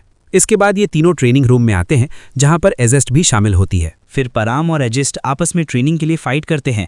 इसके बाद एजिस्ट भी उसी ट्रेनिंग को करने की कोशिश करती है जो पहले रोमांटिका ने किया था, लेकिन वो ये करने में नाकामयाब हो जाती है। फिर जब रोमांटिका यही चीज़ करती है तो वो उसे बड़ी आसानी से कर लेती है। डेजर्ट देखता है कि ये तो इसने बहुत आसानी से कर लिया, तो अब ना वो उसे एक साथ 5 बॉल से करने के लिए कहता है। रोमांटिका उसे भी बड़ी आसानी से कर लेती है। डेजर्ट देखता है कि ये भी काफ़ी आसानी से कर लिया। फिर वो ना काफ़ी सारे बॉल से एक साथ निकालकर उसे देने वाला होता है, पर रोमांटिका उसे गुस्सा हो जाती है। यार तुम तो सिर पे ही चढ़ गए मेरे, हाँ मतलब 1 बॉल से कर लिया, 5 बॉल से कर लिया, तुम तो मतलब पूरा बंडल ही दे रहे हो अब। और फिर इसी तरीके से मजाक मस्ती और मेहनत के साथ उनकी ट्रेनिंग आगे बढ़ती रहती है। तो वहीं ट्रेनिंग खत्म होने के बाद एजिस्ट डेजर्ट से कहती है कि तुम सबकी ताकत और कमियों को पहचान कर उनके हिसाब से ट्रेनिंग सेट करते हो, जिस पर डेजर्ट कहता है कि हाँ, और स्कूल के बाद भी हम ऐसे ही ट्रेनिंग करेंगे। तो एजिस्ट हाँ में जवाब देकर वहां से चली जाती है। वहीं इस तरफ रोमांटिका तो बुरी तरीके से थककर जमीन पड़ी थी, जो देखकर पराम उससे कहता है, ओ रोमांटिका जी, अभी क्लास स्टार्ट होने वाली है। तो रोमांटिका कहती है, यार मुझे आराम करने दो यार, क्या सुबह सुबह इतनी ज़्यादा ट्रेनिंग करना ज़रूरी है क्या? जिस पर डेजर्ट कहता है, ज़रूरी है, बहुत ज़रूरी है, हमारे पास अब ज़्यादा टाइम नहीं बचा है। अब हमारी अगली फाइट एक असली फाइट होगी, जहाँ पर अगर थोड़ी सी भी गलती हुई तो हमारी जान जा सकती है, और इसीलिए मैं चाहता हूँ कि तुम दोनों बहुत ज़्यादा स्ट्रांग बन जाओ, समझे? ये सुनकर रोमांटिका और पराम दोनों कहते हैं कि हमें तुम पर पूरा भरोसा है और इसीलिए हम तैयार हैं। इसके बाद अगले सीन में हम देखते हैं कि पराम, रोमांटिका और डेजर्ट अल्फा क्लास के अंदर बैठे हुए थे, जहाँ पर टीचर सबको बता रही थी कि हमारे वर्ल्ड और शैडो वर्ल्ड के बीच की लड़ाई सालों से चली आ रही है और इसकी वजह से हमारी दुनिया को काफ़ी दिक्कत होती है। इस हादसे की वजह से ही अभी हमारी दुनिया पहले के मुकाबले काफ़ी नुकसान में जा चुकी है। फिलहाल तो शैडो वर्ल्ड को क्लियर करने का रेट 99.9 पर है और अभी हम ताकतवर हैं और हम शैडो वर्ल्ड को फैलने से रोकने के लिए मैजिक जेम्स का इस्तेमाल करते हैं। मैजिक जेम्स के अंदर क्रिस्टलाइज्ड माना होता है, जो कि एक शैडो वर्ल्ड को क्लियर करने के बाद मिलता है। उनके अंदर काफ़ी ज़्यादा अमाउंट में माना होता है, लेकिन उनको ऐसे ही इस्तेमाल नहीं किया जा सकता है। मैजिक जेम्स की पावर को इस्तेमाल करने के लिए हमने मैजिक टावर बनाया है और इसकी वजह से मैजिक जेम्स की पावर से हमें काफ़ी सारी नई चीज़ें भी मिल पाई है। अभी क्या कोई बता सकता है कि इस मैजिक जेम्स की इस्तेमाल करने की टेक्नोलॉजी को किसने इन्वेंट किया था? तभी प्रोफेसर की नज़र रोमांटिका की तरफ जाती है और वो उससे ये जवाब देने के लिए कहती हैं, जो कि लगभग क्लास के अंदर सोने वाली थी। फिर एकदम से उसकी नींद खुलती है और एकदम झटके से वो खड़ी हो जाती है। अब उसको तो इसका कोई जवाब पता नहीं था। जवाब क्या, उसको तो सवाल ही पता नहीं था, नींद में थी वो तो। तभी डेजर उसे धीरे से बता देता है कि उसका जवाब है मैजिक टावर के मास्टर जॉर्ड एरियन। और फिर जब रोमांटिका ये जवाब देती हैं तो प्रोफेसर कहती हैं कि हाँ, बिल्कुल सही कहा, बैठ जाओ। फिर आगे क्लास खत्म होने के बाद डेजर, रोमांटिका और पैराम प्रोफेसर के पास जाते हैं। प्रोफेसर उन्हें देखकर उन्हें पहचान नहीं पाती हैं, तो डेजर बताता है कि मैं डेजर हूँ और उसका नाम सुनकर प्रोफेसर उसे पहचान लेती हैं और कहती हैं, अच्छा तुम वही हो जो रैंकिंग टूर्नामेंट में सिंगल रैंकर बने थे। और फिर वो रोमांटिका की तरफ देखकर कहती हैं, और ये सोने वाली लड़की, ये भी सिंगल रैंकर है? जिस पर रोमांटिका उससे माफ़ी मांगती है, जो देखकर टीचर हंसते हुए पूछती है कि ये सब छोड़ो, ये बताओ कि मैं तुम लोगों के क्या काम आ सकती हूँ? जिस पर डेजर कहता है कि मैं चाहता हूँ कि आप हमारा एक काम पूरा करें। अरे हाँ, वही तो पूछ रही हूँ। आगे वो लोग बैठकर प्रोफेसर से बात करते हैं, जहाँ प्रोफेसर कहती है, कहीं ऐसा तो नहीं कि तुम अपनी पार्टी के लिए सपोर्ट चाहते हो? हाँ, ये बात सच है कि हर पार्टी को अकेडमी और मैजिक टावर से सपोर्ट मिलना चाहिए, लेकिन तुमने लास्ट डेट को मिस कर दिया है। ये सुनकर डेजर कहता है, अरे नहीं नहीं मिस, हमें वो सब नहीं चाहिए। और बस इतना कहकर डेजर अपने पॉकेट से एक पेपर निकालकर प्रोफेसर के सामने रख देता है और कहता है कि मैं आपसे ये मांगना चाहता हूँ। प्रोफेसर देखती हैं कि वो एक रिक्वेस्ट फॉर्म होता है, जिसमें मैजिक टावर के यूरियल ब्रांच के प्रोटेक्शन डिटेल्स के बारे में लिखा हुआ था। आगे डेजर कहता है कि प्रोफेसर, जहां तक मुझे पता है हेब्रॉन अकेडमी किसी भी पार्टी को कोई भी काम करने के लिए दे सकती हैं, तो मैं चाहता हूं कि आप हमारी पार्टी को उस काम के लिए असाइन करें। ये सुनने के बाद प्रोफेसर उन्हें मना कर देती हैं और कहती है कि नहीं नहीं, ये मैं नहीं कर सकती हूँ, मेरे पास ये करने की कोई वजह नहीं है। तभी डेजर कहता है कि यूरियल ब्रांच में एक टीयर ऑफ रिग्रेंट नाम का एक मैजिक जेम रखा हुआ है ना? जो सुनकर प्रोफेसर एकदम हैरान रह जाती है और पूछती है कि तुम्हें इसके बारे में कैसे पता चला? जिस पर डेजर कहता है कि वो सब तो मैं आपको बाद में बताऊंगा, लेकिन अगले 10 घंटे में कुछ लोग उसे आकर चुराने की कोशिश करने वाले हैं और इसीलिए हमारे पास बर्बाद करने के लिए टाइम नहीं है, प्लीज़ हमें वहाँ पर असाइन कर दीजिए। आगे हम देखते हैं कि 10 घंटे बाद एक आदमी आकर मैजिक टावर मास्टर से कहता है कि यूरियल ब्रांच पर अटैक हो रहा है। तो अगले सीन में हम एक लड़के को देखते हैं जो कि अपना चेहरा छुपाकर रात के अंधेरे में कहीं से कुछ ब्रेड्स लेकर भाग रहा था, पर तभी वो एक आदमी से टकराकर नीचे गिर जाता है और वो आदमी उसके ब्रेड्स को नीचे गिरने से बचा लेता है। आगे वो लड़का घुटनों पर बैठकर उससे सॉरी बोलता है, जिस पर वो आदमी उससे पूछता है कि तुम इतनी रात को कहाँ पर जा रहे हो, जिसके जवाब में वो लड़का कहता है वो मेरे छोटे भाई बहन भूखे पेट मेरा इंतजार कर रहे हैं। जो सुनकर वो आदमी कहता है अरे अरे अरे, फिर तो तुम्हें जल्दी जाना चाहिए, लेकिन देखो रात को ऐसे ही घूमना खतरनाक हो सकता है। हाँ, इतना कहकर वो नीच आदमी उसके ब्रेड्स को नीचे गिराकर अपने पैरों से कुचल देता है और कहता है देखा अपनी लापरवाही का नतीजा, तुम्हें ऐसी मुसीबतों से बचकर रहना चाहिए। इतना कहकर वो आदमी वहां से चला जाता है और हमें पता चलता है कि उसका नाम क्राकेन है। तभी हम देखते हैं कि उसके पीछे एक दूसरा मास्क पहना आदमी आता है जो उससे पूछता है कि क्या मैं इस लड़के को मार दूं, जिसके जवाब में क्राकेन कहता है कि नहीं, उसे ऐसे ही छोड़ दो। पर तभी इस तरफ हम देखते हैं कि वो लड़का जिसके ब्रेड्स को क्राकेन ने कुचल दिया था वो एक स्माइल करता है, लेकिन क्यों, ये हमें एपिसोड के आगे पता चल जाएगा। इसके बाद क्राकेन मैजिक टावर के सामने आकर एक मास्क पहन लेता है और आगे हम देखते हैं कि उसके पीछे काफी सारे लोगों की सेना खड़ी हो जाती है और सबने एक ही तरीके का मास्क पहना हुआ था। आगे जैसे ही क्राकेन इशारा करता है सभी लोग अपने अपने मैजिक से मैजिक टावर पर अटैक कर देते हैं, लेकिन यहाँ पर टावर का डिफेंस मैजिक उन सभी के अटैक को रोक लेता है, जिस पर क्राकेन कहता है कि बड़ी अजीब बात है, मैजिक टावर का डिफेंस मैजिक काफी स्ट्रॉन्ग है, ऐसा लग रहा है कि इसे तोड़ना तो लगभग नामुमकिन है, लेकिन अगर हम एक बार में 2 तरीके के अटैक का यूज करते हैं तो इसे टूटने से कोई नहीं बचा सकता। तभी उसके पीछे से आधे लोग उस बैरियर पर स्वॉर्ड और बाकी वेपन से अटैक करने लगते हैं, जिसके असर से थोड़ी ही देर बाद बैरियर पूरी तरीके से टूट जाता है। मगर जैसे ही वो लोग टावर के अंदर जाते हैं वहां पर पहले से ही उन्हें रोकने के लिए टावर के लोग तैयार थे। ये देखकर क्राकेन थोड़ा चौंक जाता है, ये सब क्या हो रहा है, पर फिर वो अपने लोगों को उन पर अटैक करने का ऑर्डर देता है, जिससे वहां पर लड़ाई शुरू हो जाती है। तो इस तरफ क्राकेन अपने कुछ लोगों को लेकर इनविजिबल होकर टावर के अंदर घुस जाता है। वहां वो सोचता है कि टावर के सिक्योरिटी गार्ड्स कुछ ज्यादा ही तैयार लग रहे थे, उनका रिएक्शन देखकर तो ऐसा लग रहा था जैसे वो हमारा ही इंतजार कर रहे थे। खैर, इसके बाद वो लोग टीयर ऑफ रिगन वाले रूम में जाते हैं और अपने मैजिक का इस्तेमाल करके उसके ऊपर लगे डिफेंस बैरियर को तोड़ने की कोशिश करने लगते हैं, लेकिन उसका कोई भी असर नहीं हो रहा था। लेकिन फिर क्राकेन सबको वहीं पर रोक देता है और आगे बढ़कर उस बैरियर के ऊपर कोई मैजिक करता है, जिससे कि वो बैरियर वहीं पर गायब हो जाता है। आगे जब वो उस मैजिक जेम को अपने हाथ में लेने वाला होता है कि पराम आकर उससे कहता है वहीं पर रुक जाओ, तुम आउटर्स अगर अपनी भलाई चाहते हो तो सरेंडर कर दो। जिसे देखकर क्राकेन कहता है अरे ये किसका बच्चा खो गया है, लगता है ये अपने मम्मी पापा को ढूंढ रहा होगा और गलती से यहाँ चला आया। लेकिन तभी क्राकेन मैजिक जेम को अपने पॉकेट में रखकर पराम से पूछता है कि तुमने हम आउटर्स का नाम कहाँ से सुना बच्चे। इतना कहकर वो अपने लोगों को पराम को मारने का ऑर्डर दे देता है, जिसके बाद सब लोग उस पर मैजिक से अटैक करने लगते हैं, पर पराम अपना छोटा पैकेट बड़ा धमाका था, वो उनसे बड़ी आसानी से बच जाता है। इसके बाद 2 लोग साथ में उसके ऊपर अटैक करते हैं, लेकिन उनके अटैक्स को वो अपनी स्वॉर्ड से खत्म कर देता है। ये देखकर कुछ स्पोर्ट्समैन उस पर अटैक करने के लिए आगे बढ़ते हैं, पर पराम अपनी तेज रफ्तार से उन्हें वहीं हरा देता है। लेकिन उसी वक्त क्राकेन एक मैजिक का इस्तेमाल करके पराम के हाथ पैर पकड़ लेता है और फिर वो मैजिक से उसके ऊपर एक अटैक कर देता है और हंसते हुए कहता है राक्षस से पंगा लेगा, लगता है तुम्हारे पास बिल्कुल भी कोई एक्सपीरियंस नहीं है बच्चे। इतना कहते ही वो उसे दोबारा पकड़ने के लिए उसकी तरफ मैजिक से अटैक करता है, जिससे बचते हुए पराम पीछे तो चला जाता है, मगर तभी उसके चारों तरफ एक दीवार बन जाती है और फिर सभी मैजिशियंस एक साथ उसके ऊपर अटैक कर देते हैं। लेकिन इससे पहले कि वो अटैक्स पराम तक पहुंचे, ऊपर से एक दूसरा मैजिक अटैक आकर उन अटैक्स को कैंसिल कर देता है, और ये वाला अटैक करने वाला और कोई नहीं बल्कि रोमांटिका थी। अब ये देखकर क्राकेन सबको चौकन्ना रहने के लिए कहता है, मगर तभी उनके ऊपर लगातार अटैक होने लगते हैं, जिससे 2 लोग तो वहीं पर नीचे गिर जाते हैं, जो देखकर क्राकेन तो एकदम पूरी तरीके से हैरान ही था। वो सोच रहा था कि आखिर ये सब चल क्या रहा है। सिक्योरिटी गार्ड्स इतने तैयार थे और तो और मैजिक जैम वाले रूम में भी स्किल्ड गार्ड्स हमारा इंतजार कर रहे थे, कुछ तो गड़बड़ जरूर है यहाँ पर। इतना सोचकर क्राकेन अपने सभी आदमियों को ऑर्डर देता है तुम सब अभी के अभी आकर मुझे प्रोटेक्ट करो, जिस पर सारे आदमी उसे चारों तरफ से घेर कर प्रोटेक्ट करने लगते हैं। फिर क्राकेन वहां से भागने वाला होता है कि पराम जल्दी से उसकी तरफ आगे बढ़ता है और उसके गार्ड्स को हरा देता है, लेकिन तभी पीछे से एक दूसरा गार्ड पराम को रोक कर रखता है और क्राकेन भी पराम पर अपने मैजिक से अटैक करने लग जाता है और इससे बचने के लिए पराम पीछे हट जाता है। और फिर जब वो दोबारा उसके ऊपर अटैक करने के लिए आगे आता है तो कराकेन उसके नीचे की जमीन तोड़ देता है, जिससे पराम तो बच जाता है मगर वो नीचे गिर जाता है।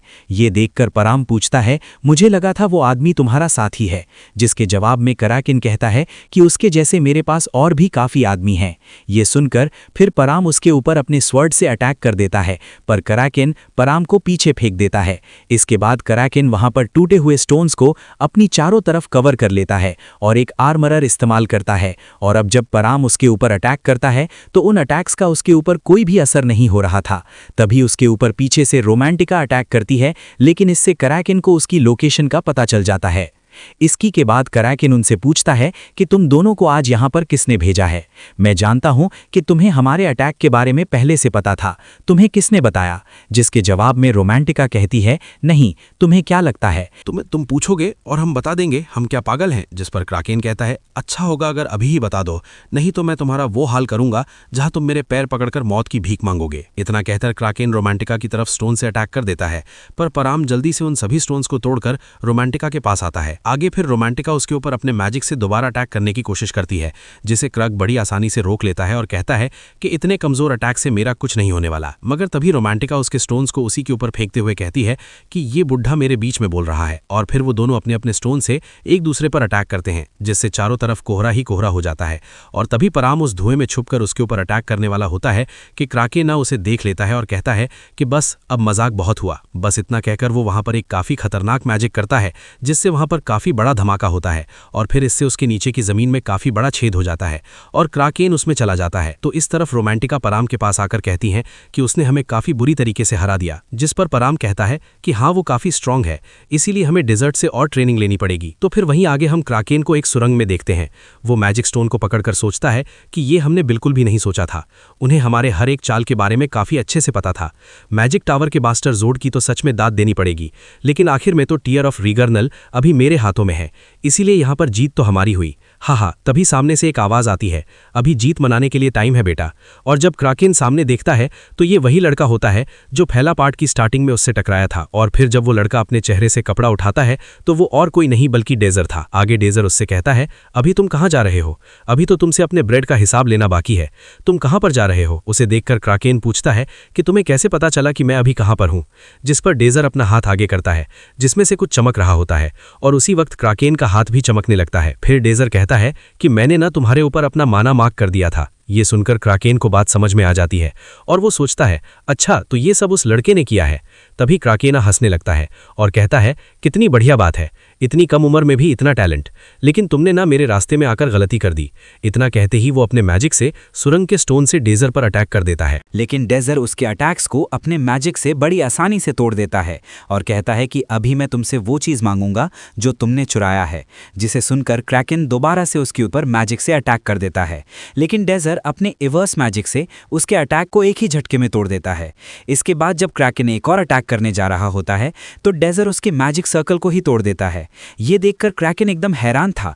वो सोचता है कि आखिर ये हो क्या रहा है, मेरा मैजिक तुम तक पहुंच क्यों नहीं रहा है? कहीं ऐसा तो नहीं कि तुम मेरे मैजिक को इवर्स कर दे रहे हो? लेकिन ये तो नामुमकिन है। इतना कहकर वो डेजर पर एक साथ काफी सारे अटैक कर देता है, मगर डेजर उन सब को भी तोड़कर कहता है कि बेकार में कोशिश करना बंद करो। तभी क्राकेन अपनी पॉकेट में से टीयर ऑफ रेगनल को बाहर निकालता है और कहता है कि अगर तुम थोड़ा सा भी हिले तो मैं इसे यहीं पर तोड़ डालूंगा। लेकिन डेजर तो बिना डरे आगे बढ़ते हुए कहता है कि अगर दम है तो तोड़ के दिखाओ। इतना कहते से ही वो उसके एकदम से पास आ जाता है और क्राकेन तभी उसे एक पंच मारने वाला होता है कि डेजर उसके ऊपर ग्रेविटी मैजिक कर देता है, जिससे कि वो जमीन से उठ तक नहीं पाता है। आगे क्राकेन कहता है कि ये कैसे हो सकता है, इस लेवल के मैजिक को कोई इतनी आसानी से कैसे यूज कर सकता है। इसके बाद डेजर उसके पास से टीयर ऑफ रेगनल को ले लेता है, जो डेजर के पास आते ही चमकने लगता है। ये देखकर क्राकेन उससे पूछता है, तुम एक अनप्रोसेस जेम हो? डेजर कहता है कि ये तुम्हें जानने की कोई ज़रूरत नहीं है। इसके बाद डेजर अपने मैजिक का असर और भी ज़्यादा कर देता है, जिससे वो ज़मीन में दफन होने ही वाला था, लेकिन तभी वो अपने मास्क पर एक बटन दबाता है, जिससे डेजर की मैजिक का असर उस पर से हट जाता है और देखते ही देखते वो एक काफ़ी खतरनाक ट्रांसफॉर्मेशन करता है। उसे देखकर डेजर कहता है, अरे तुम तो एक मैजिकल बीस्ट के जैसा दिख रहे हो। जिस पर क्राकेन कहता है, अबे क्रेक आदमी, मैं उसके जैसा दिख नहीं रहा हूँ, मैं अभी भी एक मैजिक बीस्ट ही हूँ। इतना कहते ही वो एकदम पलक झपकते ही डेजर पर अटैक कर देता है, जिससे डेजर ना दीवार के आर पार जाकर गिरता है। फिर जब वो खड़ा होता है तो क्रैकन उसे एक और किक मारता है, जिससे डेजर दोबारा काफ़ी तेज़ी से दीवार पर टकरा जाता है। और फिर आगे क्रैकन उसके ऊपर काफ़ी सारे अटैक करने लगता है, जिससे डेजर काफ़ी मुश्किल से बच रहा होता है। अब ऐसे बचते बचते ना डेजर के पीछे एक दीवार आ जाती है, और जब क्रैकन उसे पंच मारता है तो डेजर फटाक से नीचे झुककर उसके ऊपर मैजिक से काफ़ी खतरनाक फायर अटैक करता है, लेकिन क्रैकन के ऊपर इसका कोई असर नहीं होता है। और तभी वो डेजर पर नीचे से एक अटैक करता है, जिससे डेजर वहां से काफ़ी दूर जाकर गिरता है, जिस पर क्रॉकेट कहता है कि उस लेवल के स्पेल का मेरे ऊपर कोई असर नहीं होगा, और तो और मैं इस हालत में भी मैजिक का यूज़ कर सकता हूँ। तभी वो अपने मैजिक से काफ़ी सारे स्टोन्स ले आता है और कहता है कि अब मैं ये तुम्हारे ऊपर छोड़ने वाला हूँ। अरे रुको, नहीं नहीं नहीं, तुम मुझे बताओ, तुम मैजिक से मरना चाहोगे या मेरे हाथों से? इतना कहकर वो डेजर पर अटैक करने के लिए आगे बढ़ता है तो डेजर उसके मैजिक को एवर्स करने लगता है, लेकिन क्रैकन यहाँ पर उसके ऊपर हाथों से अटैक करके कहता है कि अब मैं तुम्हें मेरे मैजिक को एवर्स नहीं करने दूंगा। डेजर उसके कुछ अटैक से तो बच जाता है, मगर तभी क्रैकन एक स्टोन से डेजर को हवा में फेंक देता है और नीचे स्टोन से कांके बना देता है। पर डेजर जब नीचे गिर रहा था तो वो उन सभी को एवर्स करके तोड़ देता है। इसके बाद क्रैकन अपने मैजिक से वहां पर स्टोन से एक हथियार बनाने लगता है। डेजर इसे इन्वर्स करने की कोशिश तो कर रहा था, मगर नाकामयाब हो रहा था। इसके बाद क्रैकन उस वेपन को लेकर डेजर के ऊपर अटैक कर देता है, और डेजर भी उसे अपने मैजिक से रोकने की पूरी कोशिश कर रहा था। और तभी वहां पर काफी बड़ा धमाका होता है, जिसके बाद हम देखते हैं कि क्रैकन हंसते हुए कहता है कि हम आउटर्स के साथ पंगा लेने का यही नतीजा होता है। लेकिन तभी क्रैकन का पकड़ा हुआ वेपन टूटने लगता है, और जब उसके सामने से धुआं हटता है तो डेजर अपना इन्वर्स मैजिक यूज कर रहा था। वो कहता है कि दोस्तों ये ना एक बहुत ही रेयर मैजिक है, इसी वजह से ना मुझे थोड़ा टाइम लग गया। और तभी क्रैकन की पूरी बॉडी के ऊपर डेजर के मैजिक के मार्क बनने लगते हैं, और ये देखकर फिर से क्रैकन उस पर अटैक करने के लिए आगे बढ़ जाता है। मगर डेजर टीयर ऑफ रेगन के माना का इस्तेमाल करके एक काफी बड़े फायरबॉल से उसके ऊपर अटैक कर देता है, जिससे क्रैकन का खेल वहीं पे ढिंग ढिंग ढिंग खत्म हो जाता है। आखिर में मरते मरते क्रैकन उससे पूछता है कि तुम आखिर में हो कौन? जिस पर डेजर सोचता है कि ये तो मुझे भी नहीं पता, हाँ लेकिन मुझे अपना काम काफी अच्छे से पता है। तभी रोमांटिका और परम दोनों भी वहां पर आ जाते हैं, जिस पर डेजर एक स्माइल करता है, और ये सीन यहीं पर शिफ्ट होता है। अगले सीन में हम देखते हैं कि डेजर प्रोफेसर के साथ मैजिक टावर के हेडक्वार्टर्स में आता है, जहां प्रोफेसर उससे पूछती है कि सच में तुम इनाम के तौर पर यही चाहते हो? जिस पर डेजर कहता है कि हाँ, मुझे इनाम में मैजिक टावर के मास्टर के साथ बस एक चेस का मैच खेलना है। फिर आगे डेजर मैजिक टावर के मास्टर के रूम में आता है, जिसका नाम जॉर्ड होता है।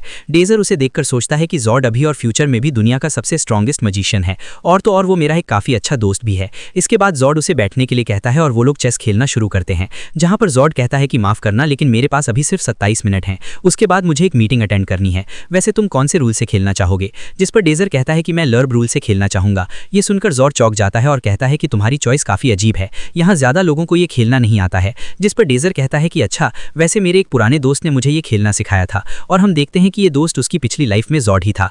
आगे गेम थोड़ी देर चलने के बाद जॉर्ड कहता है कि तुम काफ़ी अच्छा खेल लेते हो, लेकिन तुम्हें अभी काफ़ी कुछ सीखना भी बाकी है दोस्त। जिस पर डेजर कहता है कि हाँ, आप सही कह रहे हो, तो फिर क्यों ना हम एक बेट लगाएं, हारने वाले को जीतने वाले की एक बात माननी होगी। जिस पर जॉर्ड कहता है कि मैं ये एक्सेप्ट नहीं कर सकता, एक स्टूडेंट से मैं भला कौन सी बात मनवा सकता हूँ। तभी डेजर सामने टेबल पर रखे एक मैजिक जैम को देखकर कहता है, क्या मैं उसे अपने हाथ में ले सकता हूँ? जिस पर जॉर्ड हाँ में जवाब देता है, हाँ ले सकते हो। इसके बाद डेजर उसमें से एक मैजिक जेम को पकड़कर कुछ करने लगता है, और इसके कारण उस मैजिक जेम में से रोशनी निकलने लगती है, और ये देखकर जॉर्ड एकदम हैरान रह जाता है। वह पूछता है कि ये तो अभी अनप्रोसेस्ड है। डेजर कहता है कि क्यों ना मैं ये जवाब तभी बताऊं जब आप मुझे गेम में हरा दोगे। जो सुन के जॉर्ड एक स्माइल करता है और मान जाता है। तो वहीं दूसरी तरफ हम एजिस्ट को देखते हैं, जो कि अभी ना ब्लू मून की एक सेलिब्रेशन पार्टी में थी, लेकिन वो सबसे दूर चुपचाप बालकनी में खड़ी हुई थी। और तभी अल्फा क्लास के प्रोफेसर आकर उससे कहते हैं कि तुम जाकर सबकी मदद क्यों नहीं कर रही हो? सिर्फ क्योंकि तुम रैंकिंग टूर्नामेंट में हार गई हो, इस वजह से काफी सारी अफवाहें फैल रही हैं। ये सुनकर एजिस्ट कहती है कि मुझे इन सब में कोई इंटरेस्ट नहीं है। ये बात सच है कि हम हारे थे, और इसीलिए इसे छुपाने या इसके बारे में झूठ बोलने का कोई मतलब नहीं है। जिस पर प्रोफेसर कहते हैं कि तुम्हें डेजर और उसकी टीम को वहीं पर हरा देना चाहिए था। ये सब ना तुम्हारी ही गलती है, और अगर तुम्हें ये सब मंजूर नहीं है ना, तो अभी के अभी यहाँ से निकल जाओ, और तो और तुम तो ब्लू मून से ही निकल जाओ। जिसे सुनकर एजिस्ट स्माइल करती हैं और कहती हैं, तुम्हारा आइडिया बुरा नहीं है। इतना कहकर वो ब्लू मून का बेज नीचे फेंक कर वहां से निकल जाती हैं।